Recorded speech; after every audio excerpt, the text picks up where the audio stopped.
Stand by to launch FanStream Sports. 3, 2, 1. Let's start. Hello, sports fans. Welcome to FanStream Sports. Nothing but pure sports. This is the JP Show. JP, it is so good to hear you back on the air. Stand by. Now, here's JP. All right, welcome into a Friday edition of the JP Peterson Show. However you guys are jumping in, we are so glad to have you. And Tim Ham from our DSP affiliate in Dallas joining us here this morning. Good morning to you, Timmy. Good morning, everybody. Stars pulled one out last night. How about that? Yeah. Didn't go the way we wanted it to, but we'll get them back. It's all right. I guess I could have pulled one out last night, but did not. I misspoke there. Yes, should have, but hey, it's like every team on the road was winning now in the late stages. It's crazy, but that's the way the playoffs are going. We got a lot to get to today. Historic times in college sports, which I know you've been covering for 30 plus years, as have I. It is a monumental moment, one we saw coming certainly, but it is here now.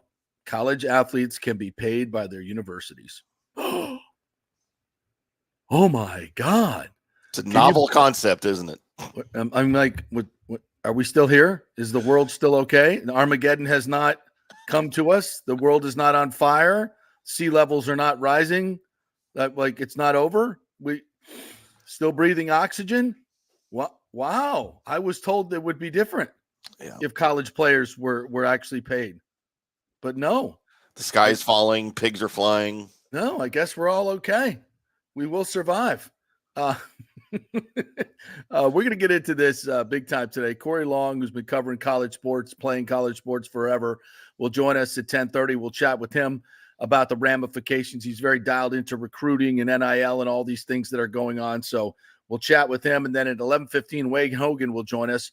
He was athletic director on Montana Division I, assistant athletic director at Georgia Tech, a longtime sports information director at FSU. His entire life has been in college sports. So he'll give us a perspective of, why things were the way they were and why they are changing and what the future landscape looks like. So we're going to dial into this pretty big today because I think it's a huge story. There's a lot of things going on topical that we'll get to here in our first segment, and we'll touch on a lot of these different things. But to me, this is the story of the day, and I think it deserves a lot of discussion because you, my friend, a lot of the people that watch the show and listen to the show are huge college football, college sports fans, and this is, as I said, it's not one of those things that shocks you, but just to read it, just reading it just on paper, you're just like, wow. It's here and now. How does it work? How does it work? How will it work? I mean, it's jarring. It's jarring for just the casual college fan, right? That's really not embedded in it, and just it's because it's something that we've talked about for 30 years plus, and it never thought it would happen. Especially in such a simplistic form like this. Of course, we still need to find out things about it, how it's going to be regulated, where the money's coming from, and things like that. But is there going to be a salary cap? Yep. So, we've talked about it before, as far as, colleges and rosters within sports, like foreign players compared to U.S. players, or they're going to be, they're going to regulate that, so that the money's going to the right place, to the right people. So it's so many questions remaining, but I feel like it's a step in the right direction. I do too. And it was inevitable is the main thing. So we're going to get to that in just a second as I'll set that up. But I want to touch on a couple other things we'll get to today. The Rays opening a series against the Royals. But the big thing is, where's Junior Caminero? When is he coming up? Is Josh Lowe going on the IL? We're waiting to see what the roster moves are going to be. Zach Eflin, will he be traded? Is he going on the injured? Where are all these moves coming with the Rays? Which direction are they headed? We've talked about this all week, how I believe there needs to be, and this is the time to do it, a major overhaul of this roster. This particular core group, I don't think is getting this team anywhere anytime soon. Rose Arena, Yandy Diaz, as Itzhak Paredes. To me, everybody is available. And if this is a time for a complete overhaul, you've got a lot of good young players in the minors that maybe their time has come, and that starts with Junior Caminero. It's funny because when you like Google his name, find out what's going on. What comes up is like fantasy baseball players are all waiting for him to come up so they can grab him. Collectors are like waiting to buy his rookie card. It's like all this information on when the F is he coming up so we can all take advantage of this. And you've got literally the worst offensive team tied for the worst offensive team in the league. And with these dynamic players sitting at AAA, and you're not bringing up because of why you're protecting these legacy players, these core of players. Maybe the Rays see it as if they got rid of Randy Arozarena right now, the fan base would revolt because, Randy Land, heck, they're doing the broadcast tonight, BA, and they're doing the whole broadcast tonight from the Randy Land seats. So Dwayne Stats and the boys will be out there, and they're always out there. Rich Hollenberg and Doug Wechter are always out there with the pregame show, but this is right in the stands. They'll be doing it. So Randy Land's been a big part of something that the fans have embraced. And if you're trying to get a stadium and, you bring favor from the fan base, that's probably not the greatest idea. But from a baseball standpoint, would I trade Randy Arozarena? Yes, I would, because he's not now. Obviously, you'd be trading him at a low level, I think, but I think anybody who's acquiring him knows he's a better player than a 156 average. I get that. You wouldn't be trading from a strength position, so to speak. But again, this is a blip in his numbers, and you're not going to be able to re-sign him anyway past next year. So if there's a deal on the table, what I'm saying is if there's a deal on the table and somebody will give you value for him, I take it right now. And it goes for Itzhak Paredes. There's nobody on this team, to me, that's untouchable. If Wander Franco were still here and, not in the minor leagues, wink, wink, then he would be untouchable, but he's not. So other than that, remake the roster if you can. I know there's probably not a lot of huge demand for any of the Rays players for obvious reasons, but this group is not getting it done, so they need some life. This whole team needs some life, so we'll see what Eric Neander is going to do in the next coming days. And again, you don't have to do a sell-off to remake this roster. You can just bring up some of the young kids and see what they can do. At this point, how could it be worse than what we're seeing? The Celtics win last night, blow out the Pacers. A quick story. So I'm thinking, the Pacers pretty, I thought they should have won game one. Clearly, absolutely choked that away. Should have won game one.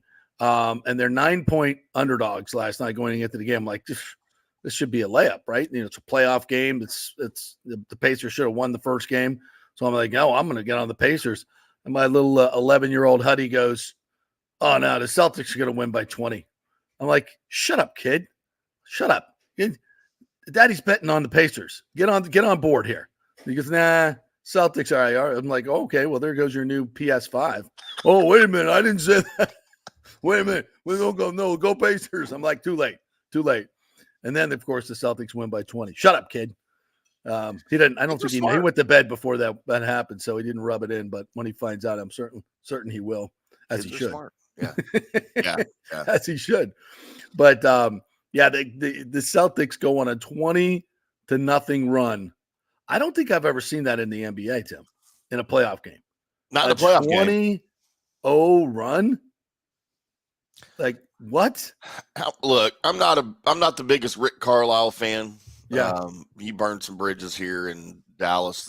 He won a title here for sure. But after that, he was already crotchety old man anyway in the interview room and didn't endear himself to a lot of media members here. And not that I wish failure on him. Yeah, I think he's done wonders with that team. They should not be in the East Finals. That team isn't a finals team, and you're seeing it now, right? Yeah. They couldn't hold a 17-point lead in the first game. Yeah, they literally get blown out of the building in the second game, and I don't see this changing for this group in this series. It's looking more and more like a sweep. A lot of people predicted a sweep. The Celtics are on another level, I think, than not just the Pacers, but everybody else in the East, to me. Yeah. They should be far and away the favorites. And maybe game one was an anomaly, but they become disinterested at times. And sometimes I don't think they're the toughest team.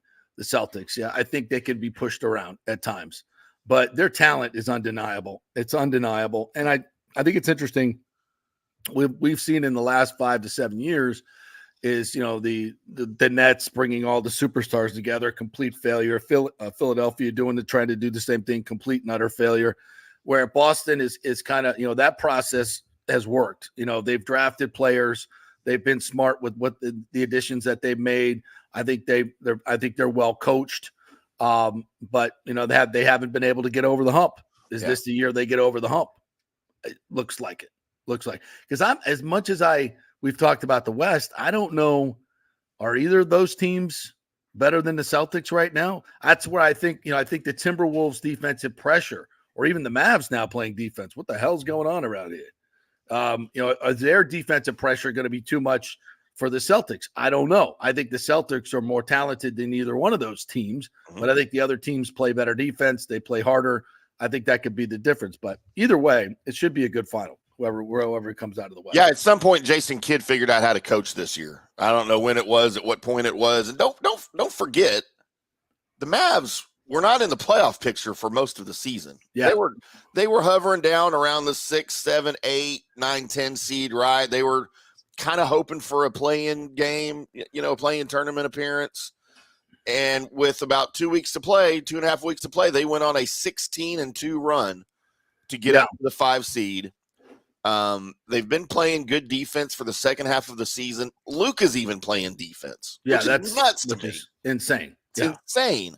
How did best player on the planet? You just got better? What? Yeah. So that's been a huge difference. Yeah. I mean, he made a huge defensive play in that first game at the rim. Oh my God. How is he? Is he legit 6'10", 250? Yeah, dude, he's a big boy. Yeah. Because he doesn't play with urgency. Mm-hmm. He's not super quick, obviously. No. He's overweight. He's not in shape. Yeah, he's Jokic-esque. Very much. Neither one of those guys have NBA bodies. Yeah. I would venture to say, but they use their bodies really well. Like Luka uses that shoulder shiv to your chest. And as I think as Tim Legler says, it feels like you're getting hit by a refrigerator. It looks very nuanced, but he makes enough space where he can rise up over you. He's got a high release that he can just shoot get his shot anytime he wants, which is because, and also he has a very interesting body angle to his shot. When he puts the shoulder in, not only does he rise up, but he kind of fades a little. He's got a little fade to his shot too. So you've got to go through his whole torso and lower body to get to block his shot. And if you're 6'8" or below, you got no shot. You got shot to do it. It's very Dirk-esque, right? We saw that for 21 years with Dirk's little fadeaway with the knee up in the air. That's what his statue is outside of the EAC. It's got the knee up in the air and the fadeaway. So Luka learned it from him. Yeah. So it's amazing. Well, it's been passed on, and it's a highly effective move, no question. So we don't talk a lot of NBA on the show, but it's interesting to me. I think both of these series are interesting for me. And by the way, how did Kyrie Irving become likable? When did that happen? So I've never seen a version of Kyrie Irving that I liked at all. I've never been, even back at Duke, I've never been a fan. But dude, this is a different version of Kyrie Irving. He's happy to play the Robin to Luka's Batman, or sometimes Luka's the Robin to his Batman. You never know what you're going to get. Those guys are best friends, man. They hang out off the court. They hang out all the time. You can tell on the court they've got great chemistry. Yeah. And I've never seen Kyrie. I was against the trade. I'm like, all right, he's going to be a locker room cancer. He's going to destroy the team. Like everybody, everywhere he's been. Yeah. But man, this is great. I mean, I'm a Kyrie Irving fan now. And he's great in the locker room. He's great to the media, and he's put together a string of starts consecutive starts that he never had at any other stop because of injuries. He's remained fairly healthy here in Dallas. Mm-hmm. And I think that's a lot of it. I think he's having fun. He looks like he's having fun playing basketball. Oh my God. Yes. Totally different demeanor on the court. It just goes to show you as we always think that these athletes are just like robots and machines.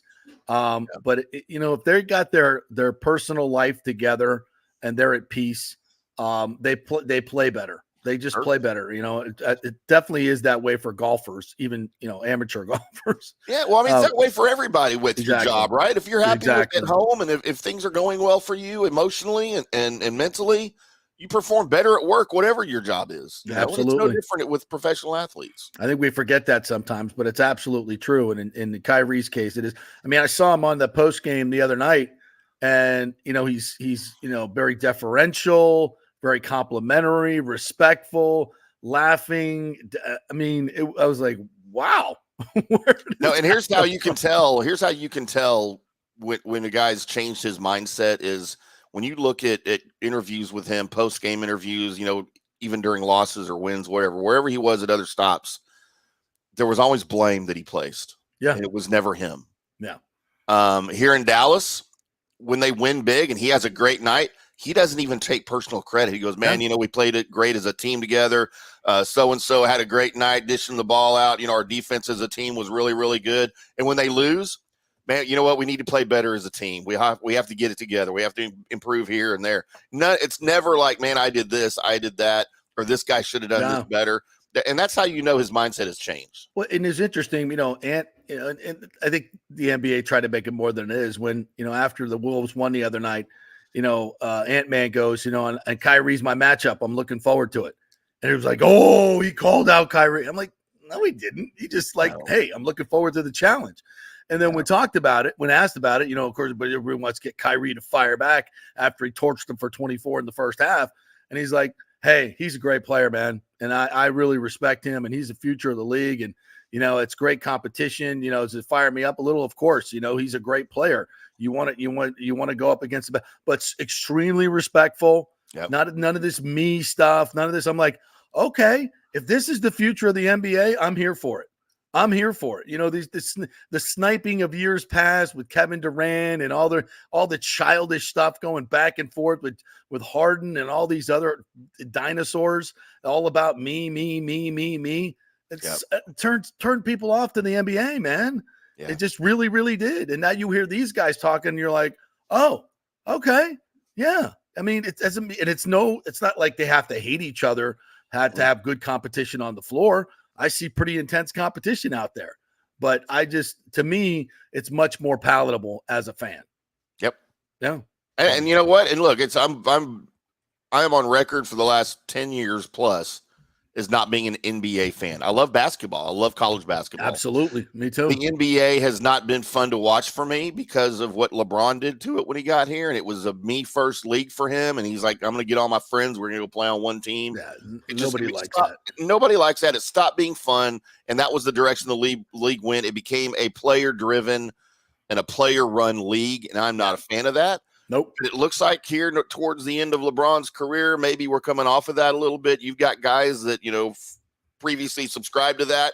Kyrie Irving, who's now coming off of that subscription. And it's just like, these playoffs are bringing me back a little bit. And I don't mean just the Mavs games, but the other series I watched in the East. Mm-hmm. So I'm kind of coming off of that a little bit. I will tell you, coming into the season, we talk a lot of Mavs, obviously, on the Colby Sepp and IndyCar Tim show right here on FanStream Sports. But before the season started, I predicted the Mavs missing the playoffs.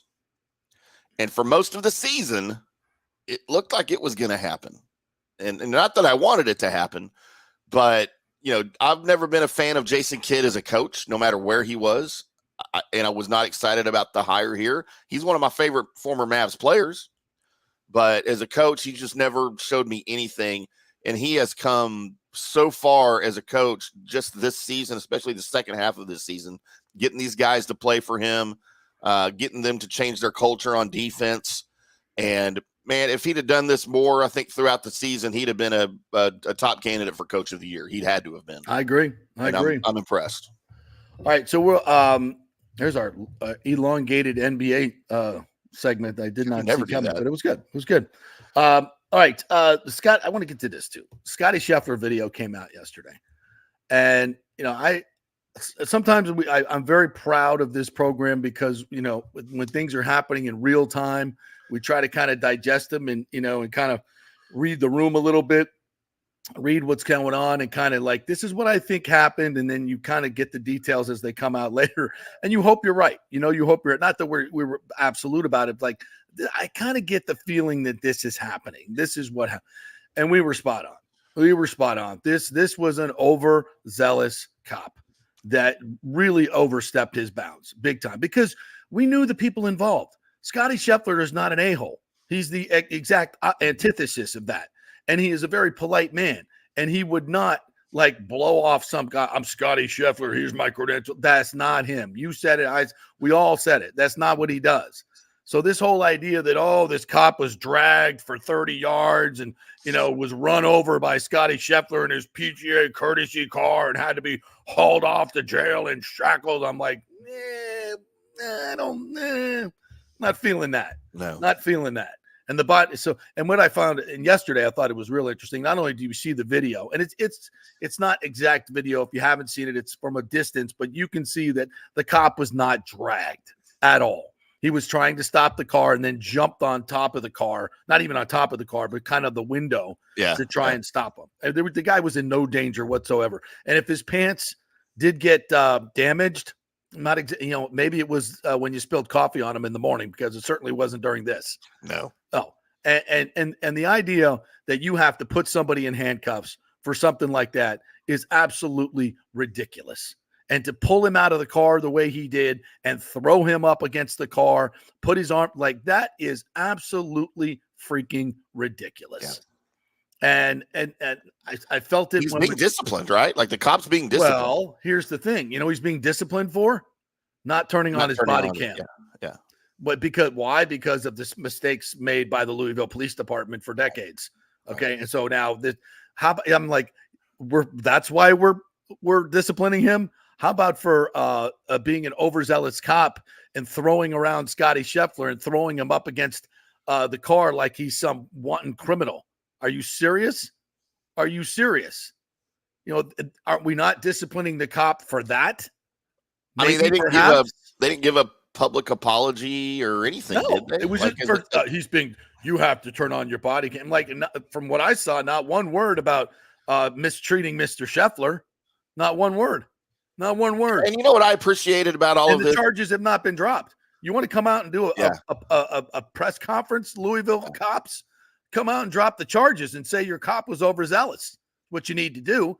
And they probably don't want to do that because, we'll get sued. Well, guess what? You're probably going to get sued anyway. You know what? Probably. I don't think Scotty Scheffler has any inclination to sue the Louisville police. I just assume he probably just like, okay, let's just, even though I was wronged and probably stopped from winning a major championship and you effed me over, I don't think he's a guy that's going to go, okay, I'm going to sue you guys because of this. He wouldn't do that. You get that sense? No, he wouldn't do that. He's not that kind of guy. And look, I still think they're eventually going to drop the charges. I'm hearing too much about that. They have the possibility. I mean, they have to, because he's already been proven by the videos we're talking about. He didn't do anything wrong. No. All right. It was just as we said that morning as it happened. This was a huge misunderstanding. It was dark. It was rainy. You had cops there that were on scene to handle the accident, the fatality. And then you had other cops that were there as part of the detail for the tournament. The cops that were there for the accident don't know the things that the cops there for the detail for the tournament knew, right? They don't know what the marking on the car means. They don't know that this guy's been told to go around so he can get in the parking lot. Right. It was just a huge misunderstanding that was handled very, very poorly by the officer in question. And eventually this is going to go away. But no, Scotty would never come forward. And I mean, you heard his interviews that same day. He didn't badmouth anybody. No, but he very clearly could have. He could have. And you know what? His interaction with the police, the police department members that were there on the course that entire weekend, he was shaking their hands. They were high-fiving. He was, talking to them. And I thought that said a lot about him, like, man, I don't know what happened. I don't know why how we got here. I'm just here to play golf. I want this to go away, Ridiculous. So it said a lot about, which we already knew Scotty Scheffler's a good dude. He's one of the best dudes on the tour. And he just happens to be the best player in the world. So, it'll go away.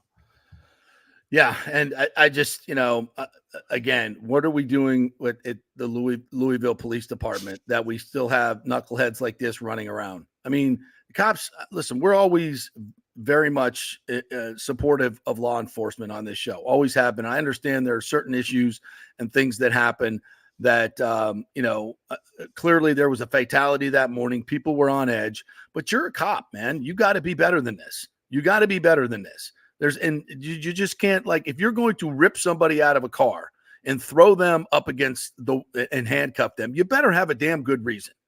And there's nothing in that video or anything that tells me that cop had a reason to do that. Right. And in that situation, he's just got to be better. He's got to be better. And clearly he was not.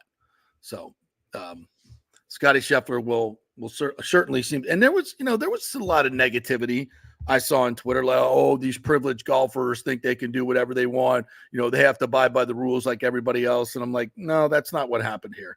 That's definitely not what happened here.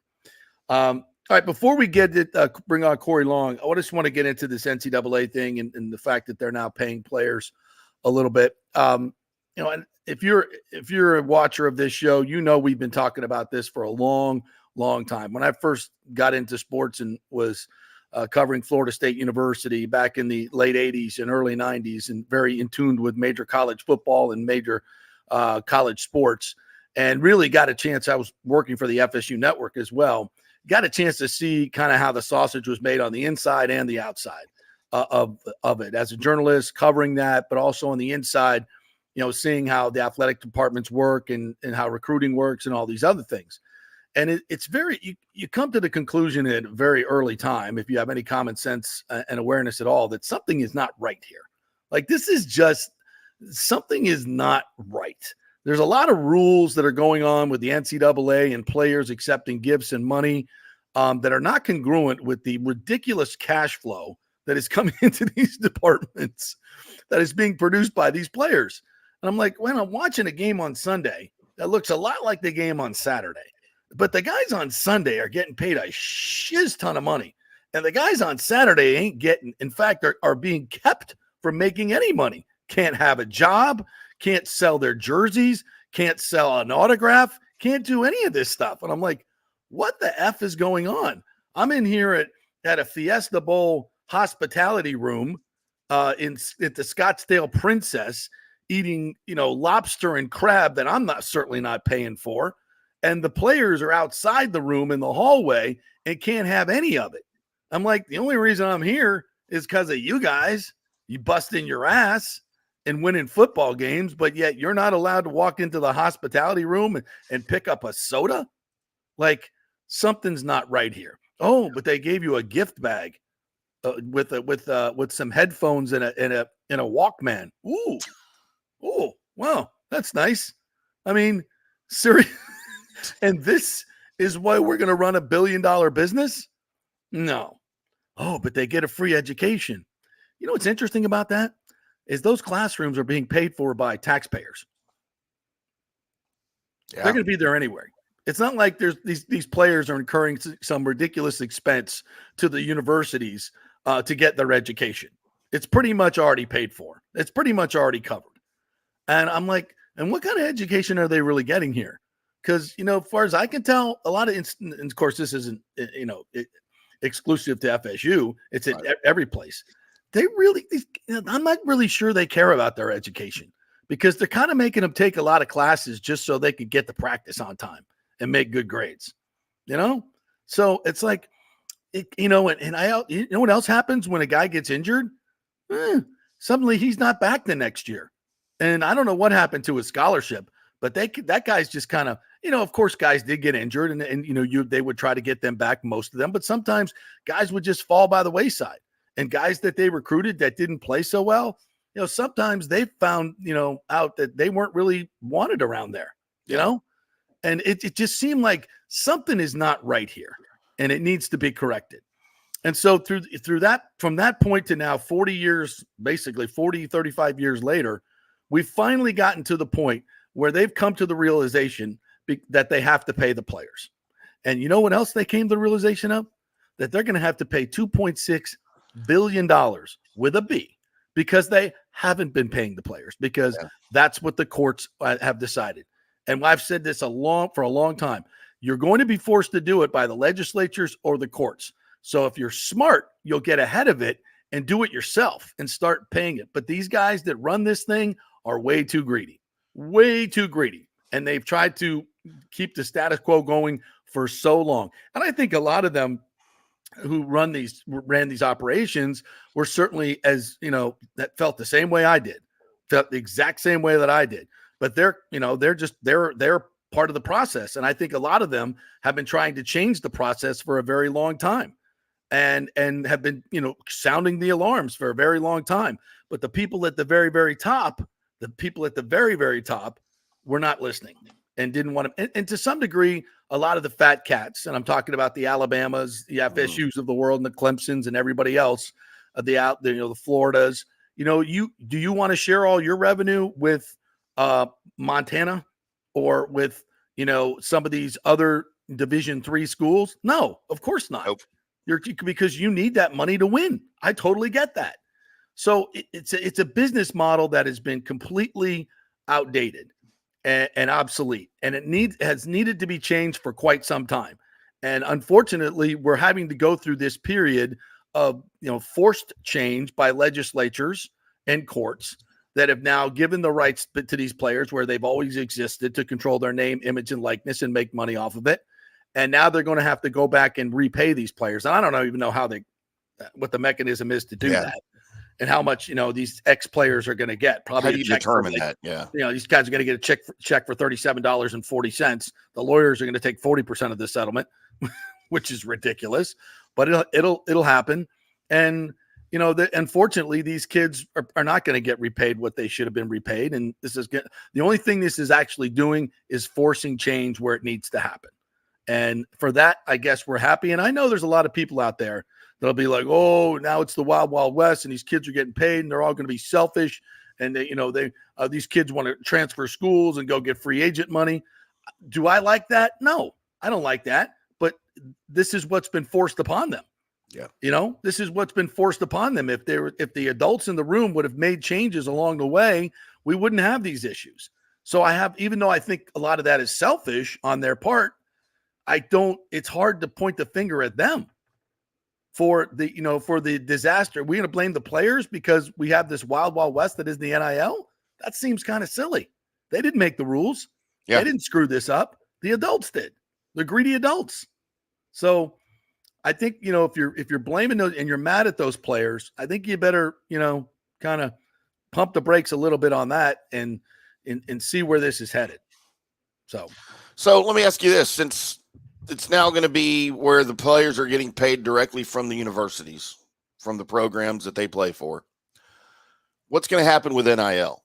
Now, is NIL just going to turn into a, hey, we want you, we want to sponsor you? It's just like the pros, right? Where so-and-so Snickers wants to pay you $1 million to talk about their candy bar on your social media, just like it would if it was called NIL. Well, now it's just going to be called, you're a sponsor of me. Because that's all going to change now because it's not necessary anymore, really. Right. And which is scary because guess where the power now goes back to? The universities. The universities. Yeah. But the NIL will still have to exist. I don't believe they're going to be able to take the NIL. This is going to be in addition to the NIL. Sure. And I think it will allow them to coalesce and bring everything together into something that is going to, as I talked to an former AD this morning, they've got to find a way to have a salary cap. They've got to find a way to have a salary cap and top these costs. And the other thing about this is Title IX will force them to pay the female athletes as much as they're paying the male athletes, which I don't have a huge problem with philosophically, but from a logistic standpoint, these big male programs are producing all the revenue. Although, women's basketball now is producing a significant amount of revenue, which is fantastic. But I think, we have to also keep in mind where most of the revenue is generated, most of that revenue needs to be returned to those players. And then on a sliding scale, start working, to continue to pay for these other programs that don't produce revenue. I'm not saying that, women have to, they're going to get the scraps. It's not what I'm saying. I'm saying that this needs to be, we need to work towards distributing revenue based on where it's coming from, like life, like capitalism, like everywhere else, in the American economy. allegedly. Right. Yeah. The way it's supposed to work. Yeah. All right, let's take a quick break. When we come back, Corey Long will join us. He'll have some thoughts and hopefully some answers on where this is heading. And then in the meantime, the lawsuits against coaches. What? In terms of recruiting? With the Jaden Rashada story, what is this going to mean for coaches and NIL and college recruiting? Very, very interesting stuff. We're presented by the great folks at Hydrate Heroes. By the way, Muggsy Bogues is going to join us today. The great Muggsy Bogues. We'll talk some Hydrate Heroes with him and also NBA playoffs.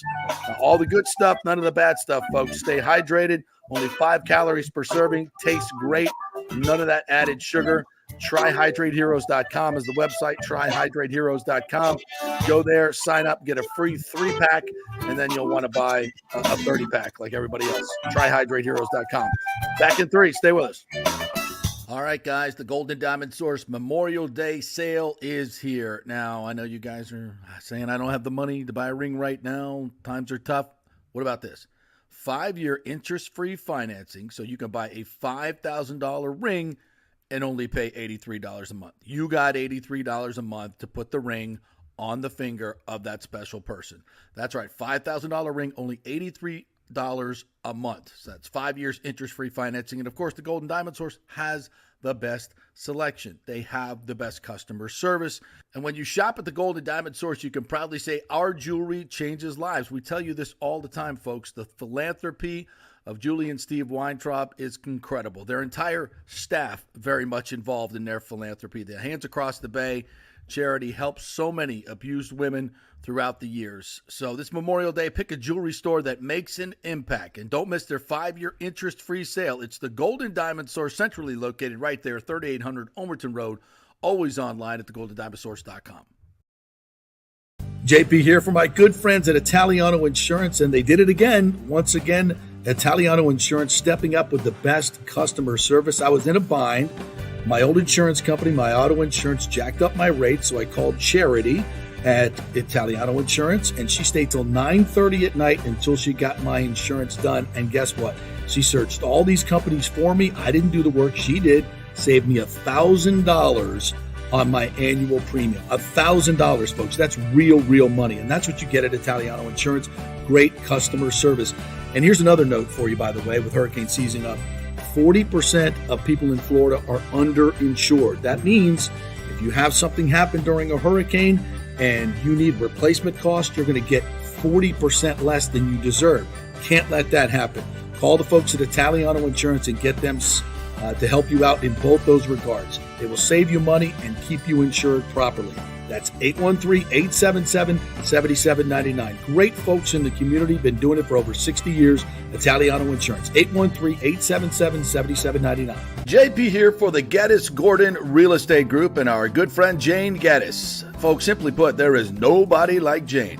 Jane is a former LPGA 2-time major championship winner. She was also vice president of talent relations at WWE.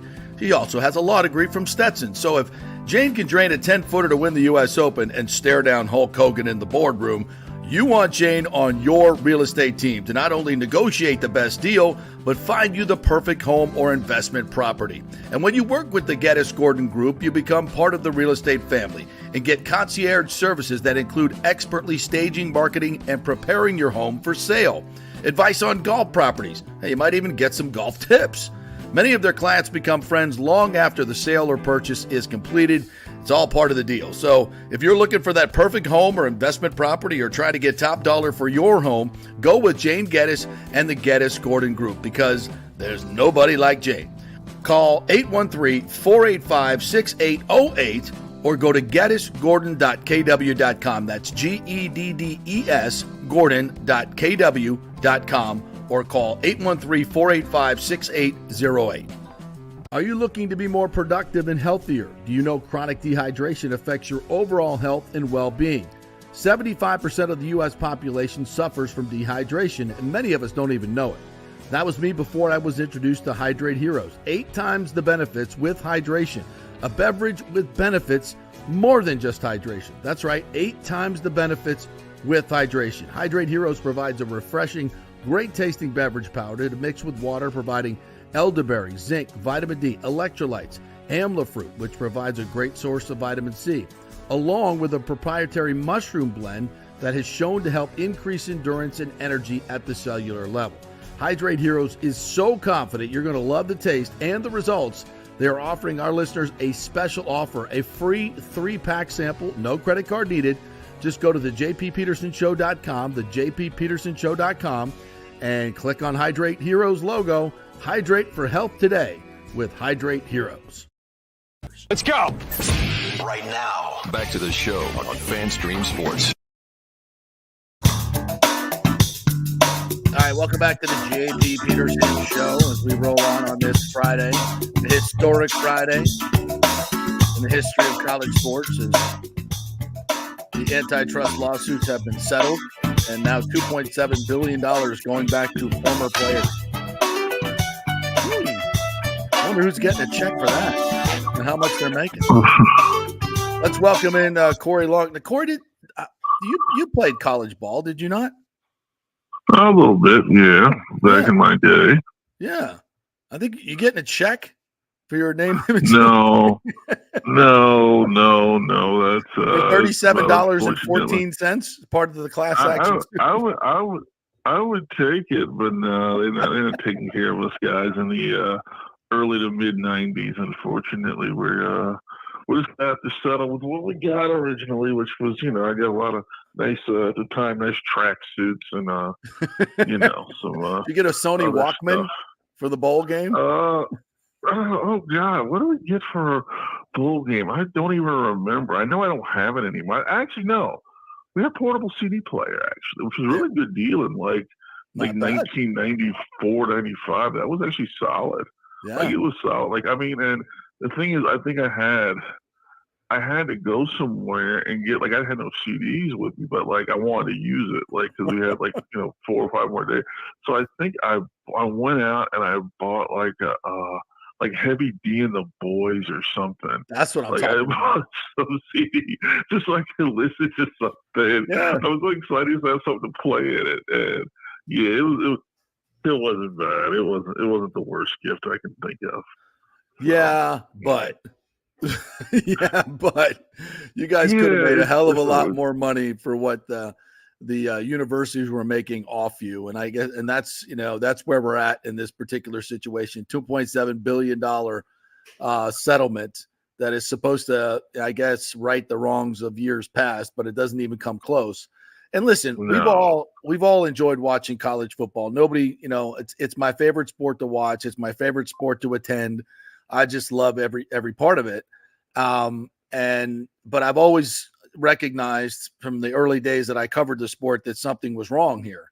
And, a lot of the money went under the table, which was, interesting. The market always takes care of itself, right? But now universities can pay the players. Just give me your opening statement here on this historic day, having been involved on a lot of different sides of college athletics. Well, JP, we can go back to your days of, when you were working for 1010, and I was in there a lot. We talked about this, and I was always trying to be a rainy cloud over this, excitement about college football, because I knew the people that were the lot of unsavory people that were making a lot of money. I mean, you go back and read the Death to the BCS book. You can read about the various bowl organizers that were just running crap bowl, the International Bowl. And whoever this guy is pocketing millions of dollars for a bowl that's drawn 800 people. Right. And, and he's got the schools on the hook to pay some of this money because they dare want to bring their band. All right, you can bring your band, but give me $100,000. It's like, how are these people allowed to get away with this? They've done nothing. They've contributed zero to the sport, and all they've done is take. So, you talk about that, and it's not just taking. It's the fact that they took and they held the money out in front of the players' faces and laughed about it. It couldn't have been more blatant and more vile the way they did it. It's this idea. It's that old saying of, you work at a corporation, you help them, set revenue sharing records, and they give you a pizza party. That's exactly what the players were getting, you know? Yes. They're just dragging all this money, more and more money this year, more and more notoriety. They're bringing more and more value, and they're basically getting a steak dinner after a spring game. This was their reward for this. So, you know, and you know, once things started to hit the fan, you know, okay, we'll give them unlimited snacks and like it's JetBlue, or we'll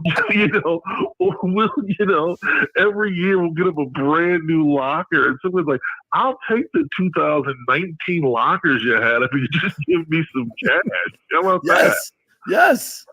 Yeah, and we're building bowling alleys, you know, at Clemson and hot tubs, humongous hot tubs at Alabama. And you're like, sure, this is great for recruiting, but, you know, how about let me pay my electric bill for my mom? How about that? Yeah, exactly. Yeah, there's the Duke Energy or whatever the hell you're paying for. Yeah. Well, you know, I'm not getting paid by playing on this putt course here. Exactly. Yeah. So things are changing, and maybe not in the best fashion. And as I mentioned earlier in the earlier segment, this is due. You know, people want to blame the athletes. I'm like, whoa. You know, we're here because the grown-ups couldn't get it right for 2 decades or 3 decades when they knew this was coming. So now we have NIL, and now we have situations like Jaden Rashada, who was promised $13 million and actually signed a contract to that, was promised, you know, and the Gators, and I'm not trying to pick on the Gators here because I think a lot of programs are doing this. But hey, just sign the letter of intent and then we'll send you $1 million. And he's like, send me the $1 million and I'll sign the letter of intent. And they're like, no. And then I guess he ended up signing it. And, you know, and to their credit, the Gators did not try to enforce it because they probably saw, you know, what was coming, a lawsuit. But now we have a quarterback at Georgia who now that's where he is now, filing a lawsuit against the head coach at Florida. Something doesn't feel right about this, that where we're at right now. What effect does this have on college football and recruiting? Well, I think you're hoping is that the settlement and, you know, and putting out what in essence is going to be, I guess, somewhere of a $20 million ish cap each year is going to buy some semblance of peace for a while. Players know they're going to get something. They're not going to have to necessarily – not everybody wants to go through the NIL like rigmarole to get this. Some do, but a lot of them don't. And for this reason, because they really didn't have a lot of protection against it. I know a little bit about the Rashada situation. Again, it feels like, you know, a booster. I don't want to say a booster gone rogue, but – people making promises they couldn't keep, and it leaves the program vulnerable is the problem. You know, it left the program vulnerable. Like, I'm sure, you know, I don't want to overstate or understate Billy Napier's position, but you know, at this point, you know, you just kind of have to go with these things. You know, boosters are getting involved. They're kind of cutting these third-party deals, and you got to kind of nod along and figure out, you know, how am I going to make this work for, you know, my program? So, you know, I think anything they could do at this point to kind of, you know, to kind of change what was happening with NIL, because you know, I never seen a group that just gets caught with their pants down so much. Like from the beginning of, hello? Yeah, we got you. Go ahead. Okay, I'm sorry.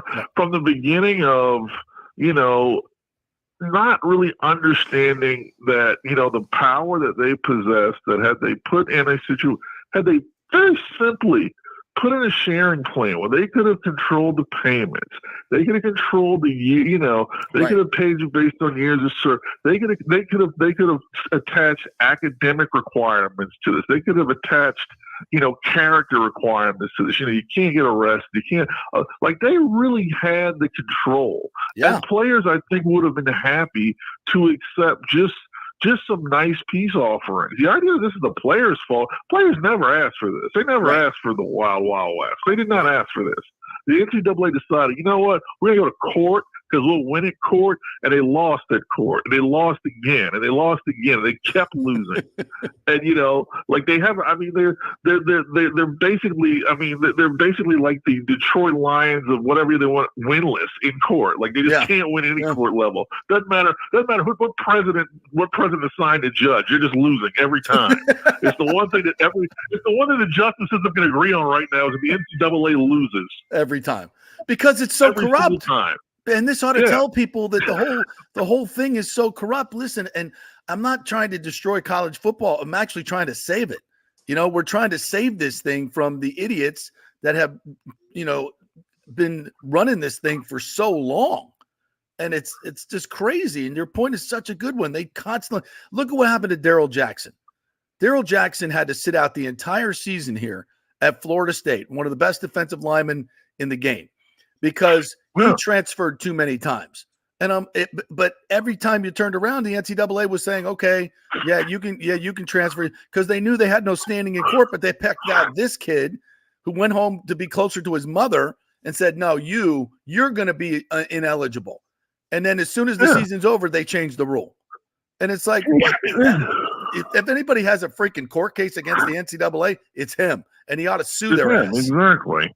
Yeah, and it's curious to see who's gonna stay with this settlement. I expect most will take the settlement money. I think some are gonna opt out and you're gonna get some more. Like their legal problems are just beginning. I think they're hoping this settlement does, and it'll solve some of their problems. But my God, they've got a long way to go.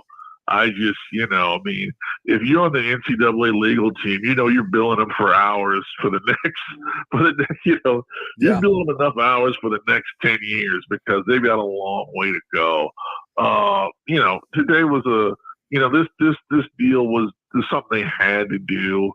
They had to stop the bleeding somewhere, and they're trying to, but it's too late now, but it's time that some of these guys, earn their money and figure out how they're going to do this. These guys that are, heading up these athletic departments, they've all got really nice MBAs from really highly accredited colleges across the globe. And big they can figure this out. Yeah. I mean, let's put that MBA from Duke or Northwestern to work now. Let's put those, figure it out. Let's put that Wharton School degree from work now. And another thing, don't think this didn't come around quickly when they realized that, schools were looking to Drew Weatherford to give them money. They're like, wait a second. I don't know if that private equity thing's going to work out like they hoped it did, especially, when you look at, in most cases, I mean, it's private equity is different. Like FSU or Clemson, using private equity to get out of a horrible ACC buyout is one thing because they can mark the revenue increases they're going to get to pay it back. Right. But this other situation, this is, it's like you're trying to, Western Michigan needs to float $100 million loan to remain in a competitive state. How are they going to pay that back? They don't get any media revenue. Yeah, that's a dangerous situation. That's a dangerous situation. It's not knocking the Weatherfords. I mean, whatever, business is business, but that's a dangerous situation because they can't ever pay that back. They'd have to go to their grotesque endowment that maybe Western Michigan doesn't have, but many of these other colleges do. Michigan has. I mean, it's a boarding school. Their endowment is baked in, PBR sales. Yeah. So, don't disparage the PBR sales, my friend. So how does this have, what effect do you think this has immediately on recruiting, on, did the big boys still stay the big boys? That's probably where everything's heading. But is there any immediate effect that it has on recruiting? Does it make it a level playing field truly for everybody now if there's a, quote, salary cap? It could, depending on what level, how much of the football program, how much do you really want to have a good football program? Like, I was looking at, the ACC's one of their newest residents, SMU. Boy, they'll tell me they ain't been waiting for this day for a long time. They've got money, I know that. They've got money. Exactly. You know, they've got, you know, if you look at some of their long time you know, people that have went there, their alum, they have a direct line to the Saudi Public Fund. Do you realize that? I did realize that. I did read that, and I'm like, oh. Yeah. And that's why when the ACC said, hey, you can come in, but we're not going to give you revenue for 2 or 3 years, they're like, whatever. Whatever. Yeah, we're good. We're good. We just want the platform. You, that's all. We good. You think LIV golf pays well? Wait till the LIV NIL program gets started. You know, oh my God. And when you think players will jump? You think they'll stay loyal? They're gonna stay loyal. They're gonna be as loyal as we are to the paycheck, basically. Exactly. Wait a minute, I'm getting nothing over here, and you're gonna offer me $100 million? Okay, I'm gonna take the $100 million. Oh, but it's dirty money.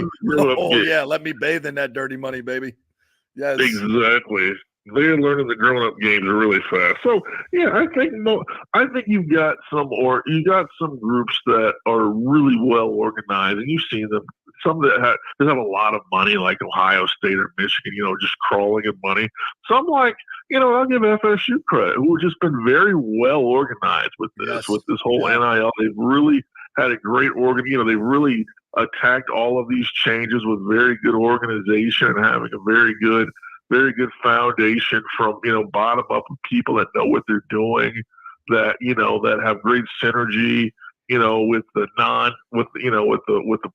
athletic program, especially the football program. And, you know, they're making it work, and they're going to be fine. It's you know, a lot of schools just need to get their stuff together. And I actually think for them, having a number like this helps them out a little bit, you know, because instead of having that budget be 5 question marks, now we've got a number. Mm-hmm. And we'll see where it goes. You know, there's a lot of things that get shaken down. We'll see if the cap is larger for the SEC and Big Ten schools than it is for the other schools. Right. You know, because they can flex their muscle like that.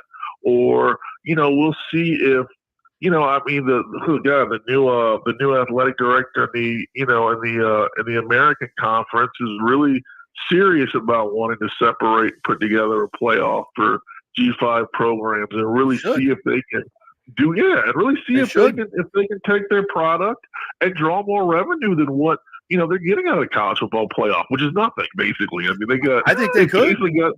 I think they could. I think they can get more than what they're getting out of CFP. Definitely. Yes. Like absolutely. There's just no doubt in my mind. There's just too many. There are too many networks and streamers that are looking for live sports right now to where they cannot. That's right. Where we've got a viable product we can sell. Kids from this league do go to the NFL. There are stars. You know, there are players in this league that people want to watch. So, you know, we're fine. A lot of those schools, like USF, have, you know, enrollments of 40,000, 50,000 students. Right. So yeah, we can bring in some level of viewership. So yeah, I think it opens up the door to a lot of things. Some of which are going to be great for college football.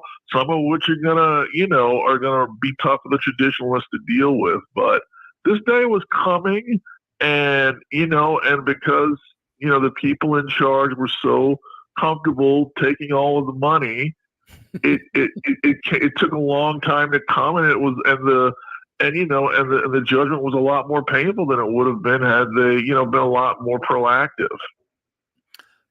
Totally agree. Tim, you have any thoughts on this? I want to give you a moment to jump in on this, especially from the Southwest Conference. Oh man. Perspective. Yeah, how much money do they owe? Boy. How much money are they going to owe Eric Dickerson and Craig James from the '83 SMU Mustangs team that they buried, and all those other players? No, this is something I never thought I would see in my lifetime. I'll be very honest with you. I never thought I would see this.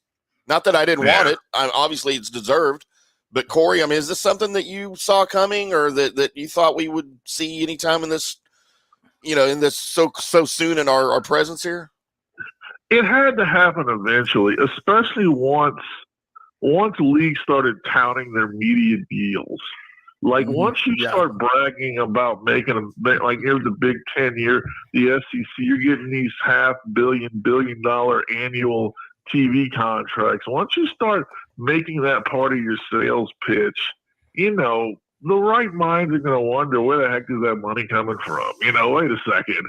How much are we really worth? And, Right. they're going to find it now. So, there was a time ago, you talk about the Southwestern Conference. There was a time ago when Barry Switzer was the highest paid coach in college football. He's making $75,000 a year.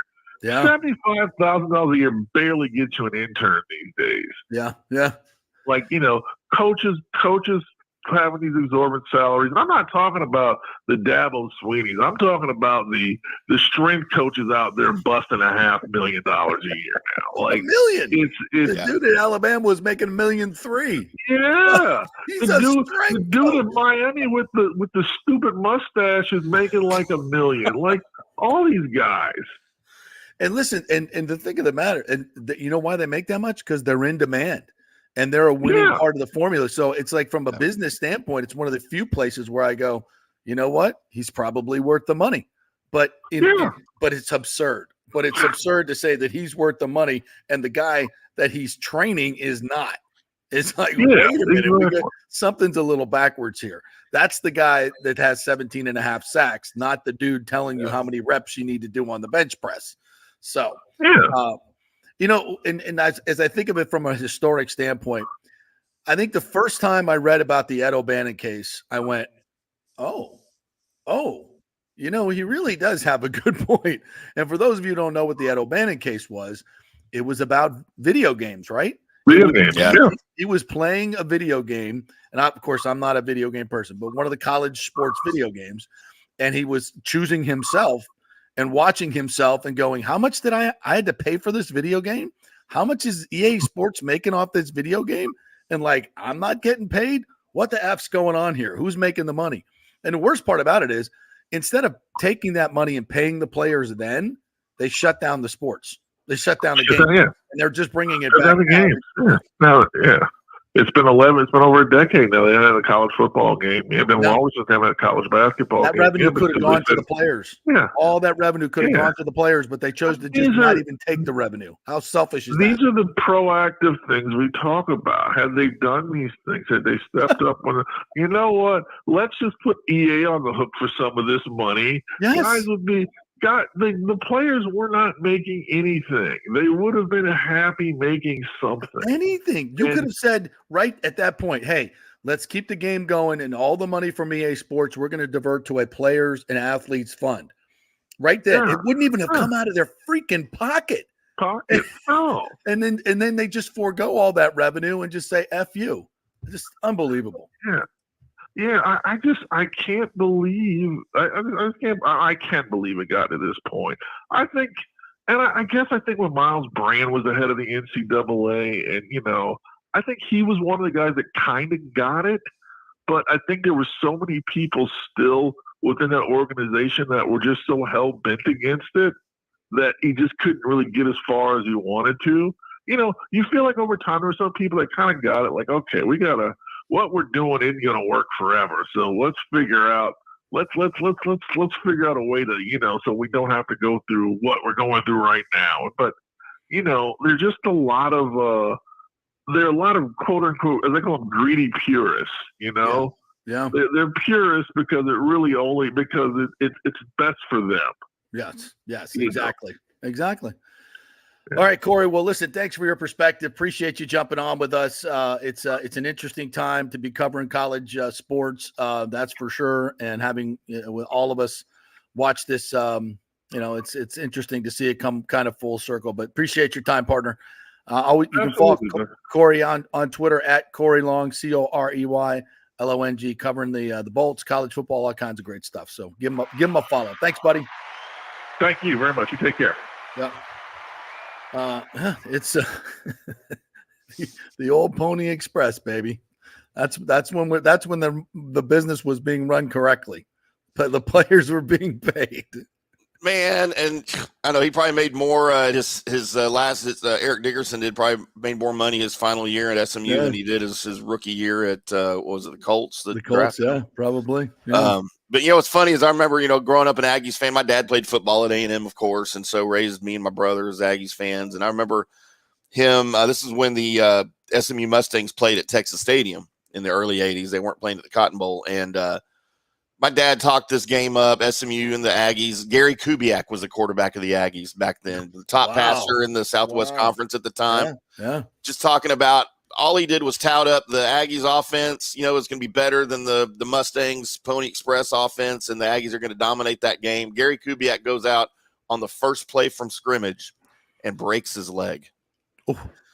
So the Aggies went down that day, I think 48-3 to Eric Dickerson, Craig James, and the Mustangs. And my dad wasn't a happy kid. And on top of that, the Aggie band, who's the most perfect college band of all time, world famous, screwed up their routine at halftime.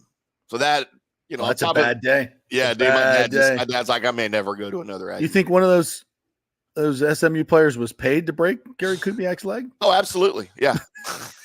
There's no question. That's old school. I'd like to see the film of that tackle.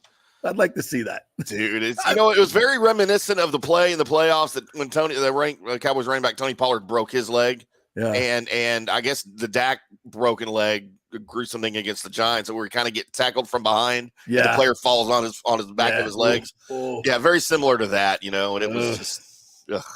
He got a nice little envelope in his locker, though, after the game for sure. Yeah, there's no question.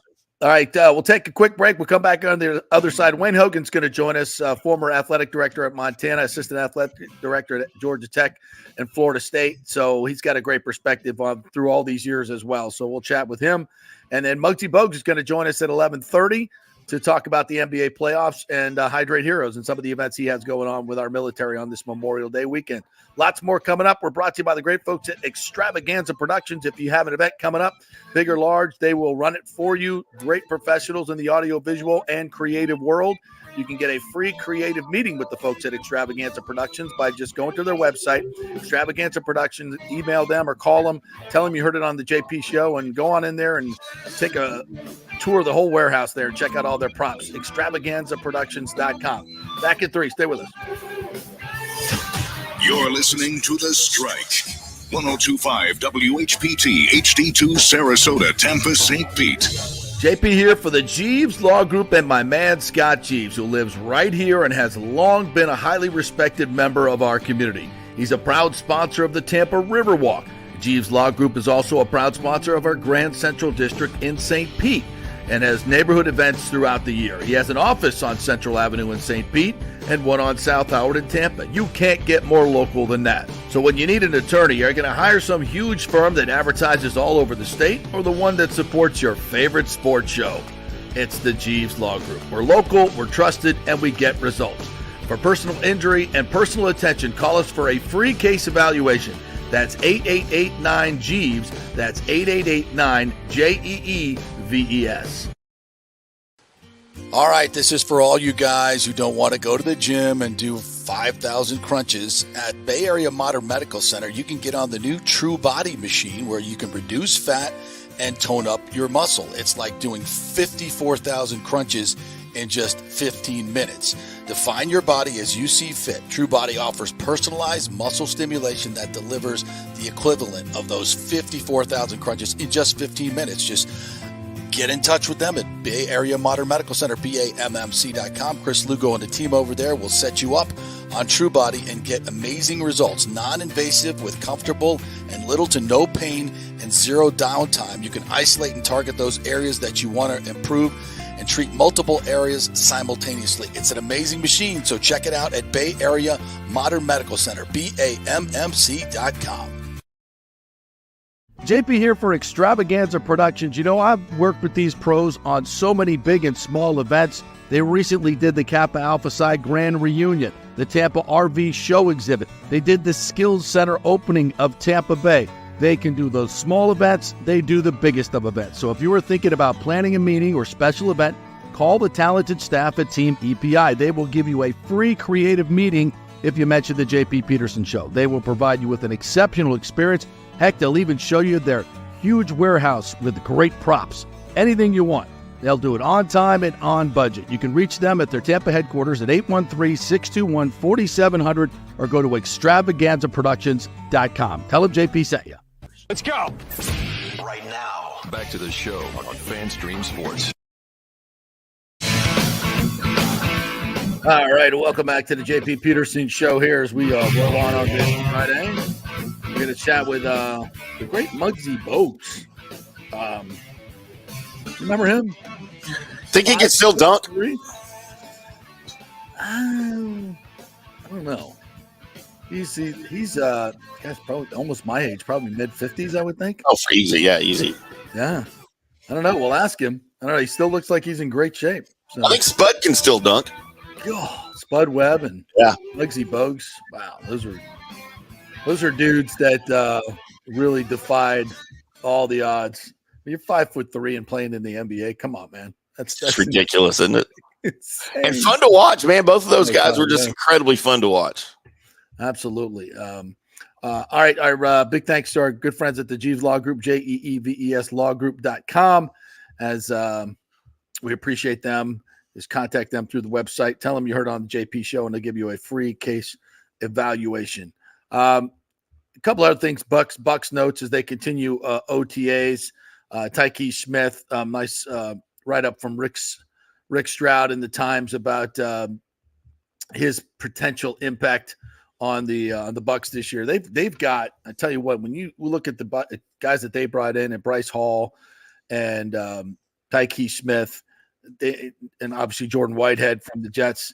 I mean, that is a formidable group that they brought in of new blood in their secondary that I think is going to make a huge improvement in their defense, because their passing defense cost them a few games last year and probably a chance to advance in the playoffs as well. So looking forward to. I'm gonna try to go out there on Tuesday, and maybe we'll do our show from out there. And I'm trying to look at the timing so I can get out there and see some of these new players and kind of watch them go through all the OTA stuff, because they give us a nice opportunity to watch. Good group, man. It is a good looking group from top to bottom for me, man. Elijah Klein, Devin Culp, the 7th round pick, the tight end. I like all of these guys, man. Yeah, they all seem to have special talents that fit perfectly into what they need at that particular position. And Klein could be, 6th round pick. You can find those offensive linemen sometimes, that were he played at UTEP.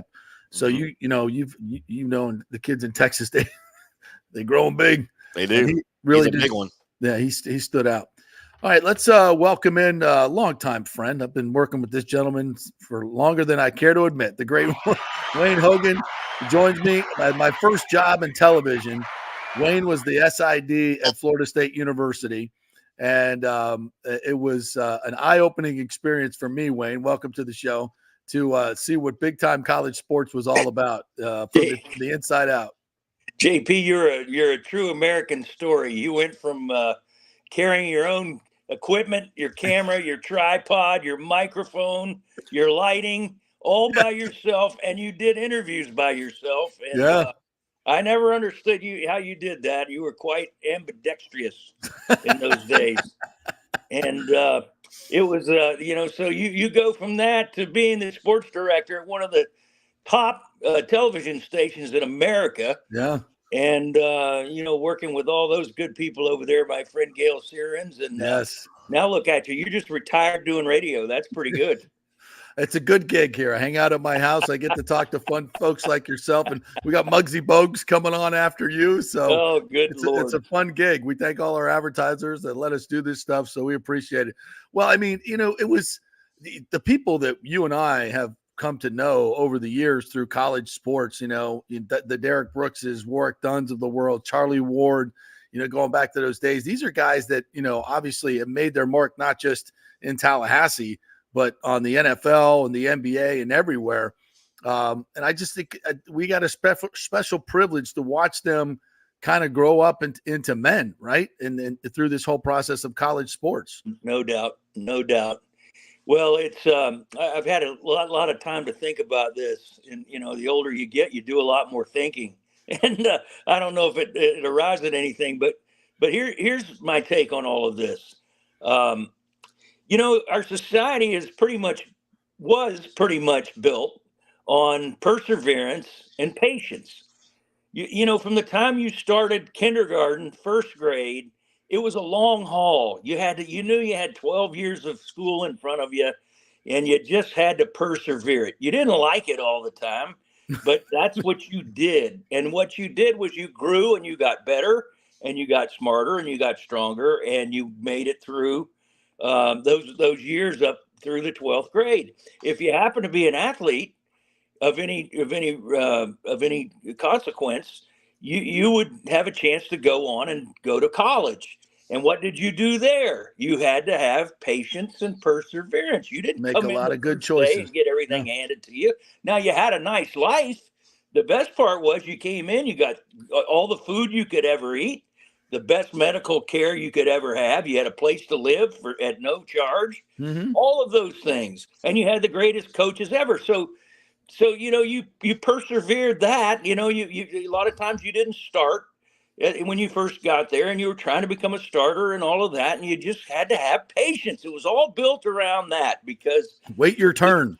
The goal was out there. The goal was there. If your whole attitude was that you wanted to be rich and make a lot of money, you could do that, but it was out in front of you, and you had to do all these other things first before you could get there. And you know what? All those other things you did made you better, made you a better person, made you a better player, made you a better friend, a better teammate. And then you had persevered all that. And then if you were good enough, you'd go and make millions of dollars and go off in life. But that was the way that it always worked. Well, we've blown that up. We've blown it up starting from the elementary schools. We're now got, third graders with cell phones and, second graders playing video games. Mom and dad are buying them $600 video games. Yeah. There's no more patience. There's no more call for patience. So I went through that whole thing to say that's what's happening in college sports. Yes. They've blown up the model because nobody's willing to go through the process. They want to get to the money and they want to get to it now. It's not out in front. It's we want it now. And it's the greed. It's awful greed. I've seen it. I've seen it among college athletics administrators, college presidents, commissioners. When we started paying our coaches $10 million a year, right? You start paying offensive line coaches $2 million a year. Look, I was in the business. I know these people. I know who they are, and I know their qualifications, and I know the kind of people they are. I ain't met I hate to say this. I shouldn't say it. I don't know if I ever met an offensive line coach that was worth $2 million a year. I'm just saying, and that's not. And I love some of them. Line. Yeah. I love offensive linemen. Don't get me wrong, but it's the principle of the thing of where we got to. And so once that started happening, and once we started building athletic complexes with movie theaters in them and swimming pools in them, one day these 18-year-old kids woke up and said, "Hey, I need a piece of that pie." Right. And once that's you can't put that genie back in the bottle. Wayne, do you think that this is something that's going to contribute to the growth of college athletics, or something that's going to ultimately begin the demise of this as a thing? Well, I think it's no longer going to be college athletics as we know it. I mean, I don't know. I mean, the only thing that's going to resemble college athletics is the name of the school on the front of the jersey. Yep. Everything else underneath that is going to be gone. And this idea that we can go out and bid for players, you can, as I read that story, I mean, the ultimate is you're going to be able to go out and offer money to recruits, and it's going to be wide open. As a lot of people say, it's the Wild Wild West, and it will become the Wild Wild West. So I don't even know how to answer that question. Is it a demise or is it a reset? I think it's a drastic reset. Yeah. And, Wayne, what strikes me is you're open there. You espouse the virtues of the system as it used to work. There were good things in that system. There were really, really good things. And I think, what happened was, and you saw this happen, and you said it perfectly, people got greedy at the top. And probably even some well-intended people, like, we need more money to give these kids better stuff and better. But it got bastardized along the way, somehow, some way. And I appreciate you bringing that, because we love that system. There's nothing, those days covering Florida State and Bobby Bowden and those players that I met through those, those are the greatest days of my life. And I cherish that and that system. But even when I was covering it, and then you were in it, we all knew something ain't right here. Like, these players need to get more. The NCAA, to me, was the issue. I mean, some of these rules were just so ridiculous. And you, even as an athletic director, like, what are we doing? Like, take me through that mindset. You're, as an athletic director, you know damn well that these players need to get something, and you can't even give them a freaking hamburger at certain situations. Yeah, and that's another thing. That, it's like turning around a big cruise ship, the Queen Mary or something. Those rules get on the books, and you can't. And it takes a miracle to change them. And there were so many draconian rules that you just followed, and those were tough times. But and then once it changed, I mean, once we basically threw away the rule book, there is no more rule book. Right, right, exactly. It doesn't exist anymore. So we saw that, but again, you're right. And I was part of that. When I was in my last year in college athletics was 2013. I was at Georgia Tech at the time, and JP, I will promise you, we spent 75% of our work time figuring out how to generate more money. Yeah. We were chasing money.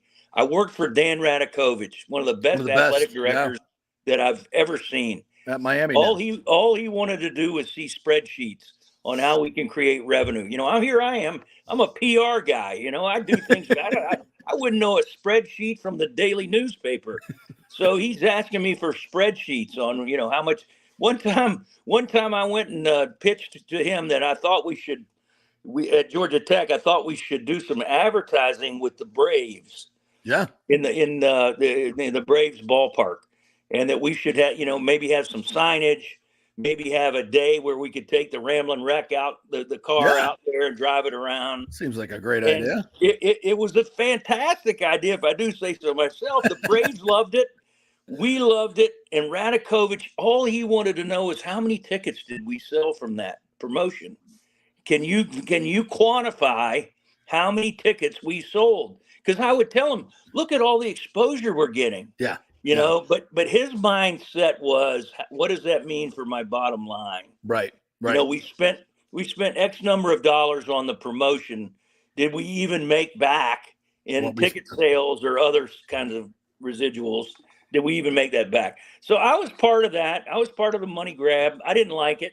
Right. I didn't like it. It wasn't my deal. I was into a whole bunch of other communication. Well, branding brings ticket sales. We know that. So, but it's often hard to quantify dollar for dollar on a return on investment. So, and he's under pressure to produce more revenue, to get more, to pay for more things, to give more, to get better facilities, to recruit better athletes, to win more championships, because that's how you're judged, right? So the whole damn thing seems to have been bastardized. I often say, this all started back in the early 1900s when, the folks from Gainesville, called up the folks from Tallahassee and said, hey, we got a rugby team. Let's meet in Lake City and see how it goes. And, and we, a few families showed up. Somebody said, hey, I could sell popcorn here, might make a few dollars. And now from that, we have this, we're going to wear we have pride with our Seminole jerseys and Gator jerseys. And that's how it all started. And now you've got, $1 billion TV contracts. So things have to change. And so I think at this point, as you look forward and how all this works, what is there? Does there need to be a czar, a commissioner? Do these Power 5 programs have to all get together and say, all right, let's just blow the whole damn thing up, take the football and basketball programs out of the athletic department so you're not maybe encumbered by some other legalities, and just become a fundraiser for the athletic departments? And you're going to run these two high revenue sports like pro sports leagues with salary caps and unionization and all that stuff. And we'll just pour the money back into the universities. We'll still play on campus. And that, to me, that's a model that's been put out there that makes the most sense to me. What about from your standpoint? Is that something we're going to see? Well, I think it is something we're going to see, but going back to your very first thought in that comment you made, and that is, I still don't think there's been a solid idea about what an infrastructure looks like. What is the leadership structure going to look like? Right. Is right now it's the guy that's heading up the NCAA, who I hear is a great guy and a smart guy, and maybe the right guy to kind of be the czar, as you say. And then you've got 5 conference commissioners that are kind of the cardinals in the church. And they're running this by committee. And the infrastructure is very important, but again, it's such an unwieldy beast. You know that. Yeah. I mean, how is this going to be contained, controlled? Are we just going to, if you're just going to say the school that has the most money is going to get the better players and going to win the most games? I mean, Nobody wants that. That's just not going to be good. Now, if there's somebody mentioned revenue sharing, I mean, is that something you've seen? And it has to be. It has to be if you want, because the NCAA has always existed to what? Basically, make it a level playing field for everybody, right? The recruiting rules, and then we're going to dole out the money based on who wins. We're going to have conferences, and the conferences are going to share money. So that's the ultimate goal, is to make it a level playing field. And the only way to do that is to blow the whole thing up, rewrite all these, conferences into hopefully geographical things that make sense, and renew old rivalries, which I think makes sense. And then, you take that group of schools and they become, an upper echelon and maybe a lower echelon. And maybe there's a relegation that you can move up and down, kind of like soccer. I don't know, but I think that's what's going to have to happen. You're going to have to, and what that means is these bigger revenue teams like Alabama and Georgia and Florida State are going to have to give up some of their revenue for the whole. And that's the problem. They don't want to do that. Everybody wants to keep what's theirs and stay on top. They don't want to share. So I see bad things. I see bad things coming on all of those fronts. Bad thing, because what happens is the more money that comes pouring in, which is happening now. Yes, it leads to those that greedy underbelly, and that's what you're going to. The SEC is going to want to keep theirs. The Big Ten's going to want to keep theirs, and if you're going to make a level playing field for everybody, you got to share.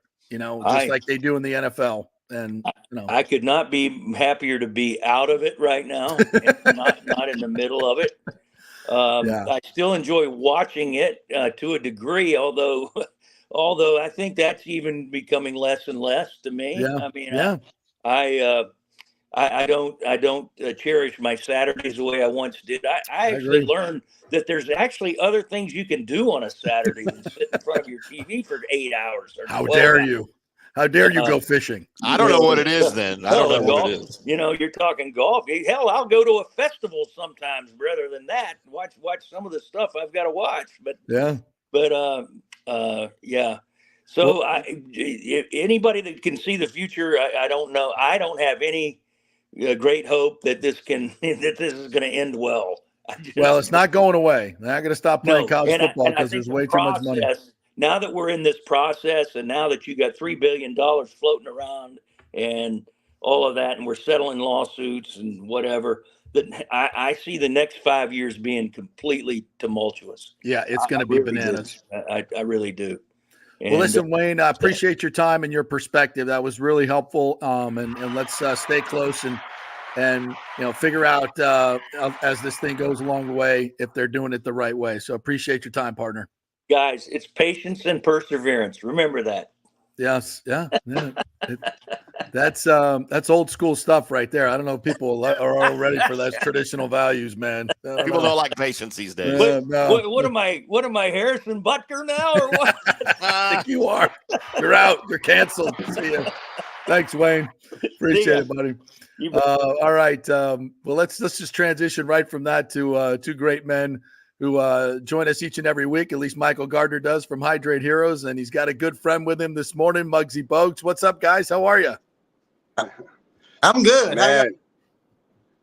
Well, I'll let you know how Muggsy's doing. He's doing better than good. He's about to play golf, so we got him right before he hit the course. So, it must be nice. But to kind of segue into that with what Wayne said, when you look at the definition of perseverance. This guy right here, Oh my God. man, he's the guy, right? Like, if people don't know Muggsy's story, and I'm just blessed to have him part of our team and being an equity partner. He joined the team a few months ago, and just blessed to have him. But again, with us going into Memorial Day weekend, and remembering our heroes and our fallen heroes, it really ties into a lot. I'm actually on my way back from Tennessee right now. We're at Fort Campbell. We did a product launch there, and just Nice. the whole base loves the product, Hydrate Heroes. And when Muggsy came and got involved with us, I want to highlight who he is as a hero, because it's not what he did in the NBA, it's what he's doing off the court now with his foundation and these kids and the military, and also food insecurity. So, man, I'm going to shut up. Muggsy, it's all you, man. Let me pass. We'll the come ball back to you. Let We'll me come dish back it to you, off. Michael, at the end. But let's get to Muggsy now, because he's got a tea time. We Yeah. got to get you too. Muggsy, thanks so much for joining us, and tell us a little bit about the events you got coming up with your foundation. Thank you for that leg way. Mike do not like to pass, so I truly appreciate that assist. He just,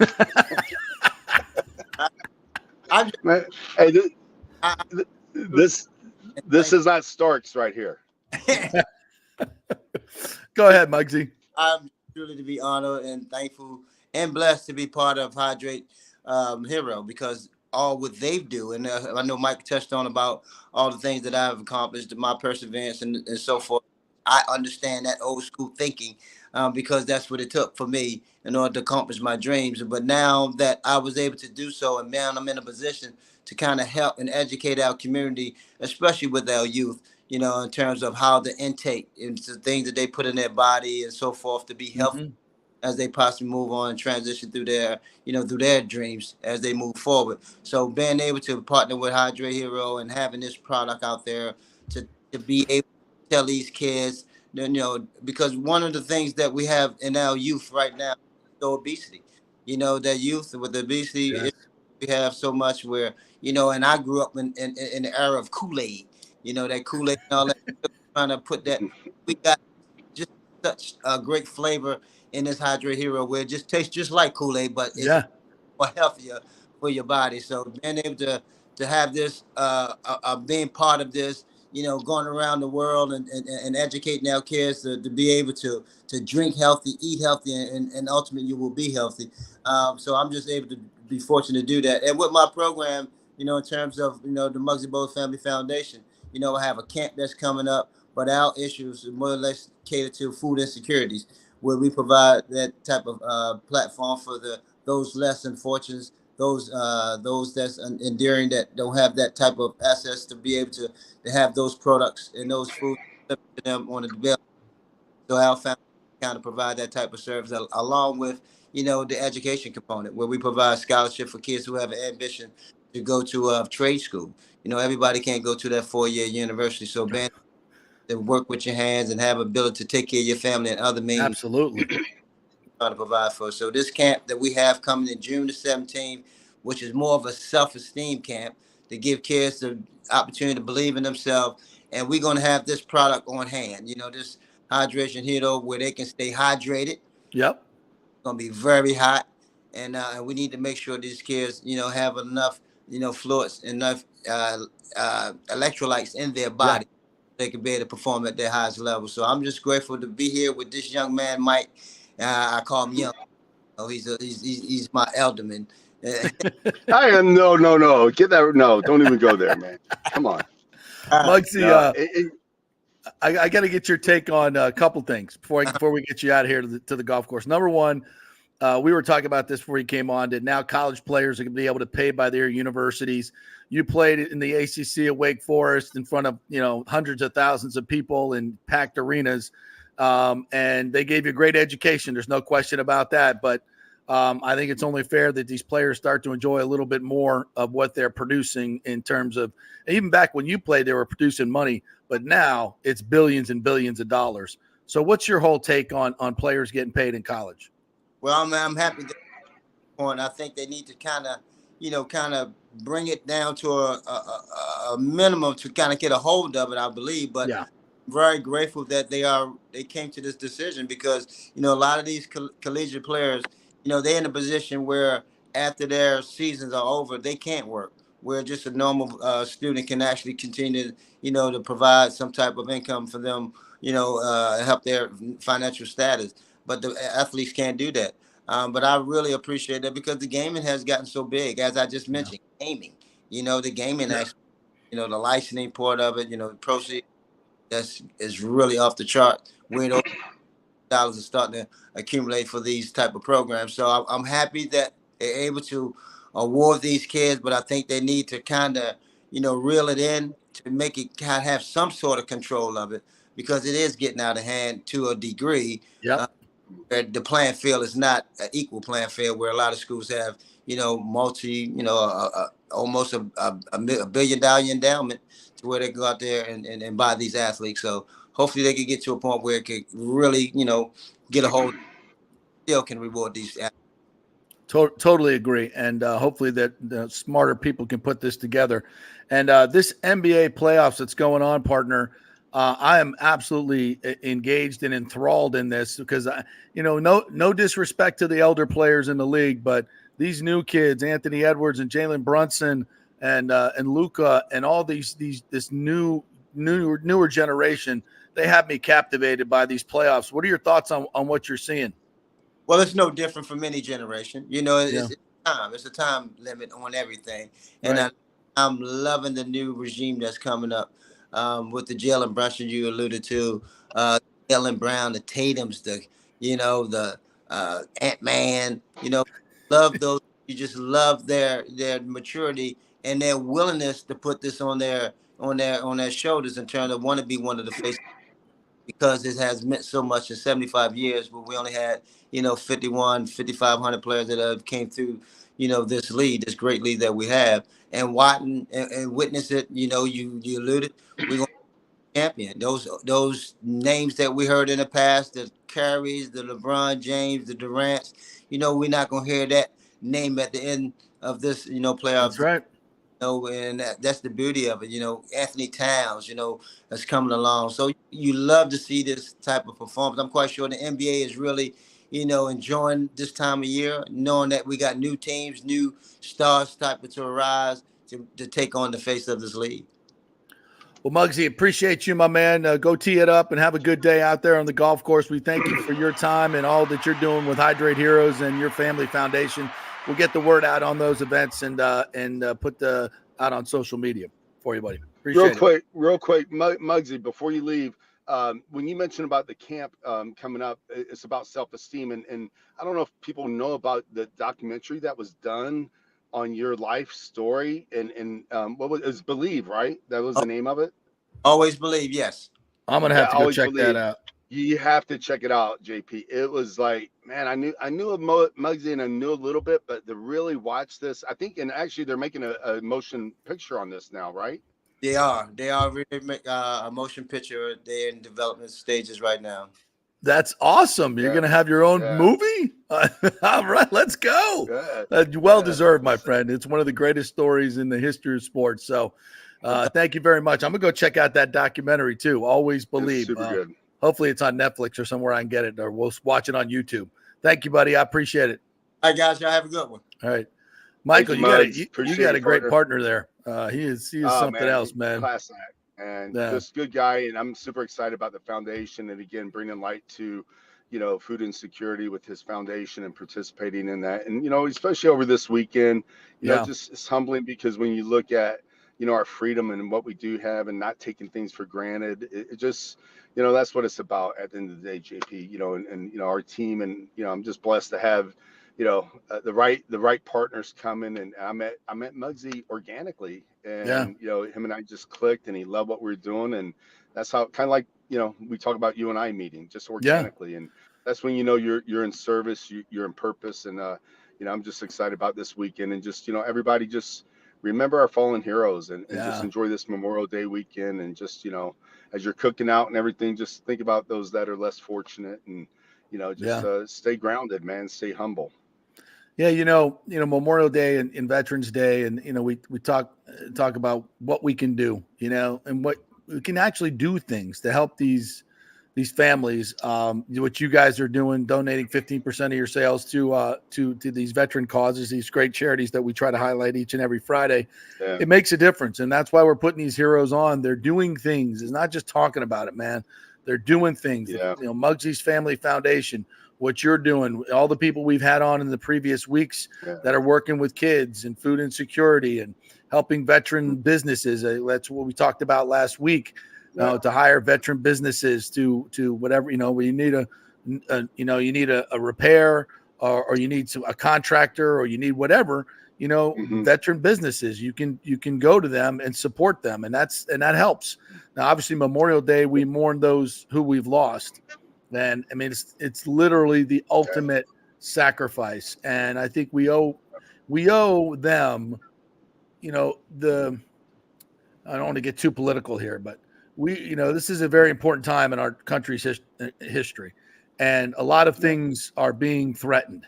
And you can, whatever political side you want to be on, I think we can all notice that there are things going on that should not be going on, and we need to speak up about it and do things about it and that honors the memory of those who have fought for these things. And I think to that point, JP, and like you said, it's not about politics. There's only one side you should be on, as far as I'm concerned, in this country, and that's the United States of America. Yeah. That's the side we need to all be on. And everybody has to be. I've shared it before, and it's be healthy, be happy, be hydrated. What should be, my be is be united, and that's what this whole theme and this movement is. In my, for me, that's my passion, to bring people together, use health and wellness as a platform, working with these heroes and coming from Fort Campbell up in Tennessee. I mean, these guys, and our fellow soldiers, women and men, just so committed, and sometimes, I gotta be honest, sometimes you take it for granted. I think we all do. Oh yeah, we do. And again, during the holiday season, and now you can't. Memorial, those values are at stake right now, and very much so. 100%. Open your eyes, look at what's happening. See that it's different from years past, and it's a very, very important time. And speak up. But speak up when you see these things that are wrong. And to that point, JP, it doesn't take money to make a positive impact. Just a kind word, and just thank you for your service. Thank you for for what you do. Even if you don't know the people, and it doesn't have to just be a hero. It could just be your neighbor.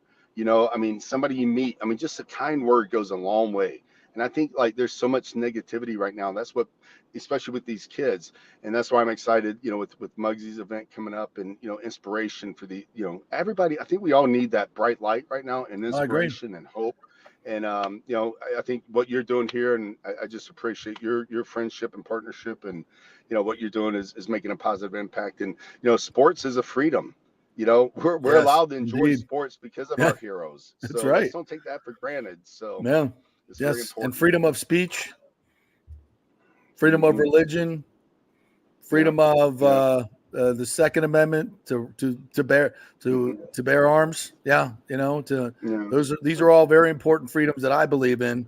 And I think a lot of them are very much, especially the freedom of speech, are under assault. And our heroes died for that. They died for that, those beliefs. So I think it's incumbent upon us to stand up for those in the ways you think you should. So, all right, partner. Well, I appreciate you, buddy. Hey, let's try to get on the course soon, man. Yeah. You coming back to town? I'm actually on my way right now. So all right. We have an event. Actually, just a little reminder for everyone. Our event's tomorrow with our Eat Healthy, Drink Healthy, Be Healthy at Bicentennial Park with the Run for Health event with the kids there, and we're super excited about that. So I'm going from Fort Campbell, Tennessee, down back to Oldsmar at the Bicentennial Park tomorrow. It starts at 11 o'clock. So love for, if you have you're out and about, come on over. And if you have any kids between the ages of 7 and 13, I believe it is. So Bicentennial Park in Odessa, right? No, in Oldsmar. I'm sorry. Get those confused sometimes. So, 11 a.m. So if you're looking for something to do with your kids, we have a bouncy house. We have some events going on, a race, and I mean, actually, our hydration, Hydrate Heroes will be there, and some other local sponsors. Waterfall Bank, I want to give them a shout out. Yeah. Sprouts was a sponsor. Just everybody stepped up, and that's back to the community. What you're talking about too. Again, as a community, we all can do our part. It takes a village, and that's our future is these kids. So, anything I can ever do that. I was talking to somebody today who was just on your show. I think I texted you, and Titus, he's got a our man. Yeah. So that's ironic that he was just on your show, and so he's interested in what we're doing, but also supporting what he's doing. Again, all of us working together, we can help each other. And that's his message of unity. He was on the show on Wednesday, and we posted that interview. And if you missed it, go check it out because it is powerful. Yeah, it's powerful, and we need leaders like him in this country. And 100%. He doesn't want to be a politician because he can do so much more outside the ring, and he's doing. He's got a big Father's Day event coming up. That's what he's talking about. The Thaddeus Bullard Family Foundation. Go to their website and get your tickets. It's free, but you got to get tickets. It's going to be a hell of a celebration. So we're working on promoting that the next couple of weeks. So I think I appreciate you. I think I'll see you there. So get your. Hey, are you plant-based yet? Or is that all for this weekend? I forget. Are you plant-based? You think I'm going to be grilling Impossible burgers on my Blackstone? Man, I'm telling you, they're good. All right, I'm going to keep trying. I'm going to keep. I'll be slugging this down with some good boy vodka.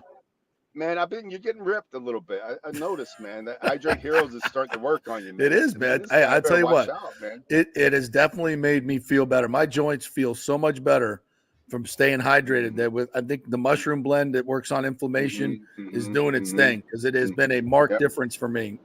It's not even funny. I mean, it's like I'm like, wow. This is a big deal. I did notice last time. I said, man, I better hit the gym a little bit more. You're gonna pass. You better, man. It's like, shoot.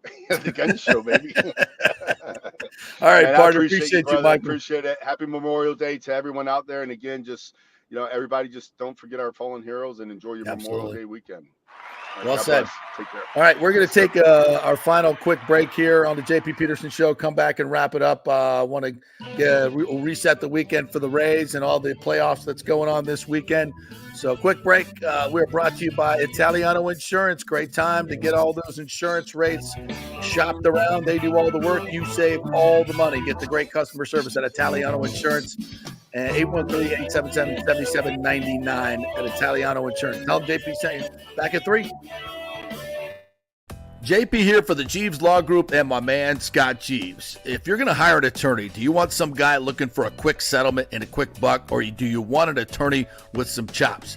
Scott is a board-certified civil trial lawyer and a certified circuit court mediator. Been practicing in the Tampa Bay area for over 30 years. He is a peer-reviewed AV preeminent-rated civil trial lawyer. They just don't hand out those classifications. He's been the lead class action counsel on many complex consumer protection cases and has handled hundreds of serious personal injury cases. He's dedicated his career to protecting injured victims and is committed to vigorously representing you. We're local, we're trusted, and we get results. Personal injury and personal attention. Call for a free case evaluation. That's 888-9-JEEVES. That's 888-9-JEEVES. The Jeeves Law Group.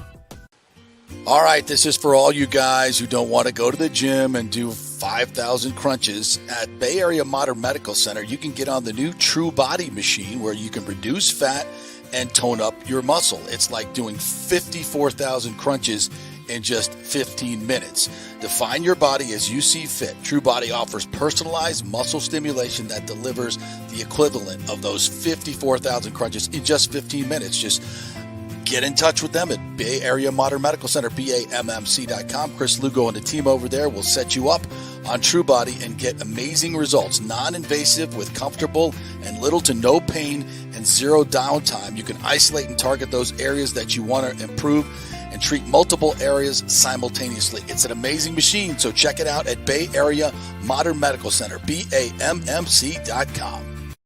With over 34 years of producing small and large events, Extravaganza Productions is truly a Tampa treasure when it comes to creating some of the very best events in Tampa and all across the United States. I've worked with them at the Florida Sports Hall of Fame inductions, the Warrior Games, which was an Olympic-sized event spread across all of Tampa Bay. They are the very best, from small meetings to exceptionally large corporate conferences to galas, fundraisers, sporting events, grand openings, whatever you want. Team EPI has an extremely talented staff of designers and show producers that develop extraordinary events fueled by the visions of their clients. You can reach them at their Tampa headquarters at 813-621-4700 or go to extravaganzaproductions.com. Let's go. Right now, back to the show on FanStream Sports.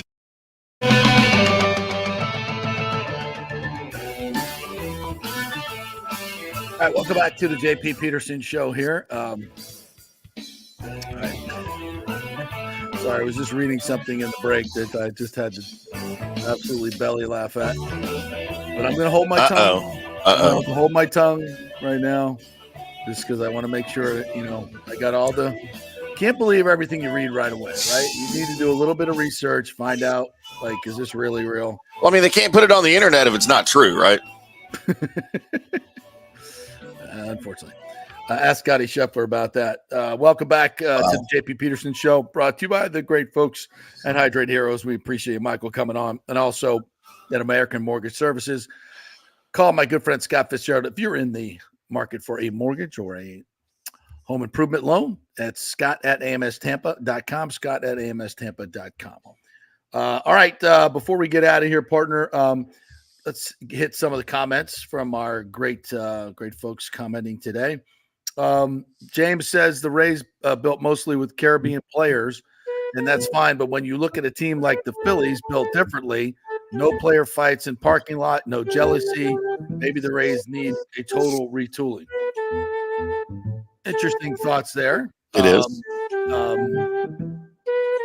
I think there's definitely been some disconnect between the players sometimes, and you wonder, how that whole dynamic is working within the group, because it just doesn't seem the same as it always has been. James also says the Rays don't seem to have fun. They don't seem like they want to compete. They got away, luckily, with one-sided trades, and those days are over. The team needs a makeover. I will say I agree with that. The team definitely needs a makeover. When you say makeover, are you talking about a potential cleaning house and starting over, like a complete reboot? I would. I mean, I don't think there's anybody on this team right now that's untradeable. I really don't, except Junior Caminero, maybe, and he's not even up yet. Everybody else, I just don't see. Josh Lowe looks like a really, really good player with a great future. I probably wouldn't trade him. Yandy Diaz he's an older player. He's definitely wins the batting title. That's valuable stuff. But he can't even run to first base hardly anymore. He's an older, younger player. Yeah. He hits for average, but not a whole lot of power. Is he a really plus player? Yeah. Is he tremendous defensively? I wouldn't say tremendous. Yeah. I look around the league and I see a lot of dynamic young players. I don't see a lot of that on the Rays right now. I don't. Randy's pushing 30. Jose Siri's athletic, but his skill set seems to be extremely inconsistent. Zach Eflin is a really, really good pitcher, but if we can get something for him, we've got a lot of good pitchers in the pipeline. We got some coming back. I think, the makeup of this team just doesn't seem to be clicking. It seems to be trending down. They got to a point, got to the World Series, and then since then, trending down. I think James kind of echoes that. He says, with the exception of Yandy Diaz, Itzhak Paredes, and maybe Josh Lowe, there's no position players that should not be looked at to trade. I mean, Randy is a Boris client. Fans are not coming back with Stu. I think the whole stadium thing is definitely kind of thrown a wrench into it as well. I think a lot of people are looking at it and going, whew, it's a lot. Yeah. And I think, we've kind of we're looking at the deal and saying the deal financially doesn't look really good for St. Petersburg, looks really bad. But also we're kind of forgetting the main thing here. It's a terrible location. It's a terrible location, and you're making the same mistake twice. And that just seems like a really dumb thing to do to me. And baseball would be better where the fans are, and that's on and closer to the fans and where things are being built. I mean, the I-4 corridor, my God, over towards Orlando, that's where it needs to be. The fairgrounds, downtown Tampa. Yeah. It just makes more I'm sense. a big fan of downtown stadiums, man. Trust me, I love Arlington, and I get that it's in between Dallas and Fort Worth, and you're splitting the population evenly. But That there makes is just sense. But there is and it makes perfect sense for where we are. But I still, man, the setting of a downtown stadium, an open air stadium with the skyline in the background, to me, there's just nothing better in baseball than that. Yeah, and obviously in Florida, it's tough to have an open air stadium. I get that. Retractable domes cost a lot of money, but I think there's just a way better solution than this one. Sure, just a way better solution. Ralph Williams says the NCAA needs structure to cap and NIL athletes stay 4 years and one transfer in the transfer portal. This is insane. And adds Dan Radakovich was an assistant under Chuck Noll with the Steelers. I did not know that. Ralph, there's no question there needs to be a complete rehaul. I know one transfer. I'm gonna go two. I want to give the players a little bit more freedom because you get stuck with a bad coach and a bad program, a bad situation. Yeah. One free one, and then the next one maybe come with some conditions. So I wonder if players are going to have contracts with their teams, with their programs. Does that mean when he enters the portal that next team has to pick up that original contract, or do they get to sign a brand new one? No, that's a good point. You get a deal with the NIL deal or something that needs to be tied to the university. I think there needs to be some contract if you're going to, because if I'm going to invest in you as a Seminole booster. And I'm going to have you represent my company. Well, I don't want you getting up and leaving in a year. So if I'm going to give you $3 or $4 million, just like the NFL, you got to stay. You got to stick it out unless I release you from it. Yep. I think that's fair. Ralph says, and thanks for coming in, Ralph. And I'm sure if I've seen your name before, but we appreciate you jumping in. Thanks for commenting as well. I have no issue with college athletes getting paid, but not more than NFL players. And you have athletes staying 7 years. Yeah, you got to turn it over. You got to turn it over because it's killing high school recruiting. 5 years max. You got to move on. I know a lot of this COVID stuff has happened, but you got to turn it over and get these new kids opportunities. I definitely agree with that. Rick says a fire sale is coming this summer. Yeah, I think so. I hope so. I'd like to see some turnover. William Hatcher, good morning, my friend. Glad you're feeling better. Muggsy, big-time Wake Forest player. Loved Muggsy. Yeah, he's one of the greatest of all time. I want to go watch that documentary. I have not. Yeah, that's intriguing. So who do you think would play Muggsy Bogues in the movies? Is it going to be Kevin Hart? Has to be. 100%. You're missing an opportunity right there if he doesn't, right? That is the greatest typecasting of all time. Yes, absolutely. Absolutely. And then you don't have to go find actors that are small or bigger. Right. They're already bigger. Kevin Hart's like 5'4". Yeah.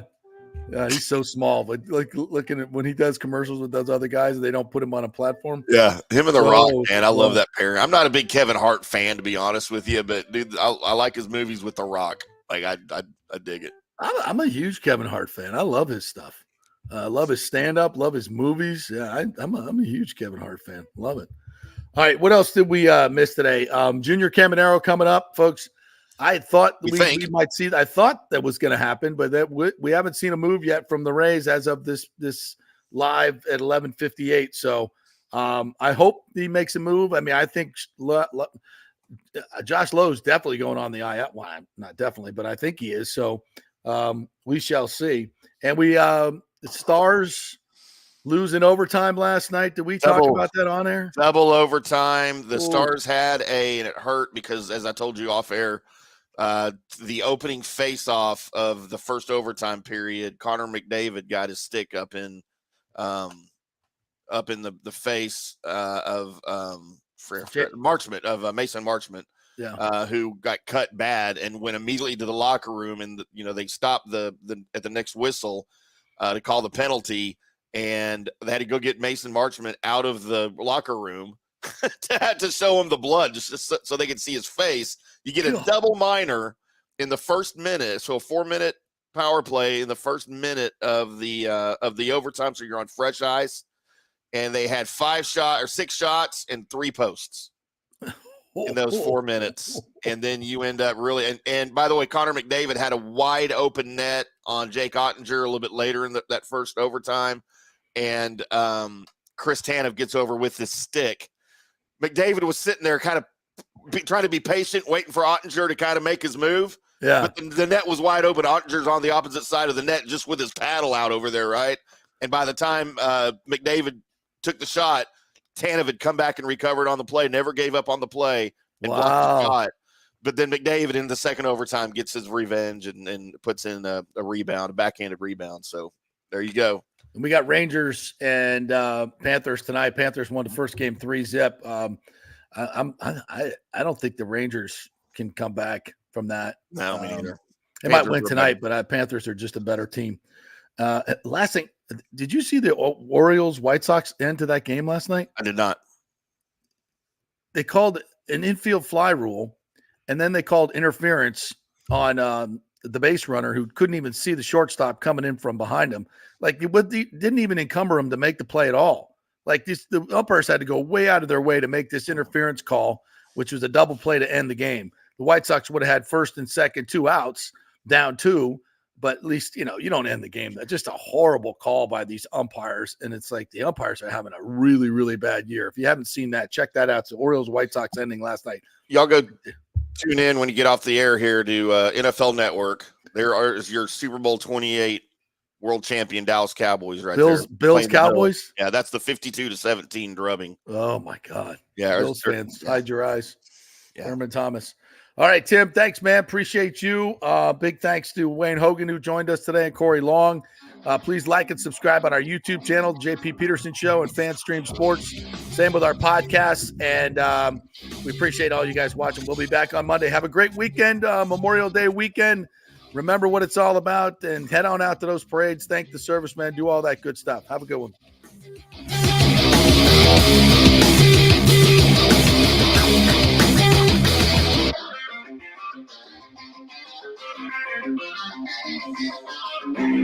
Thank you.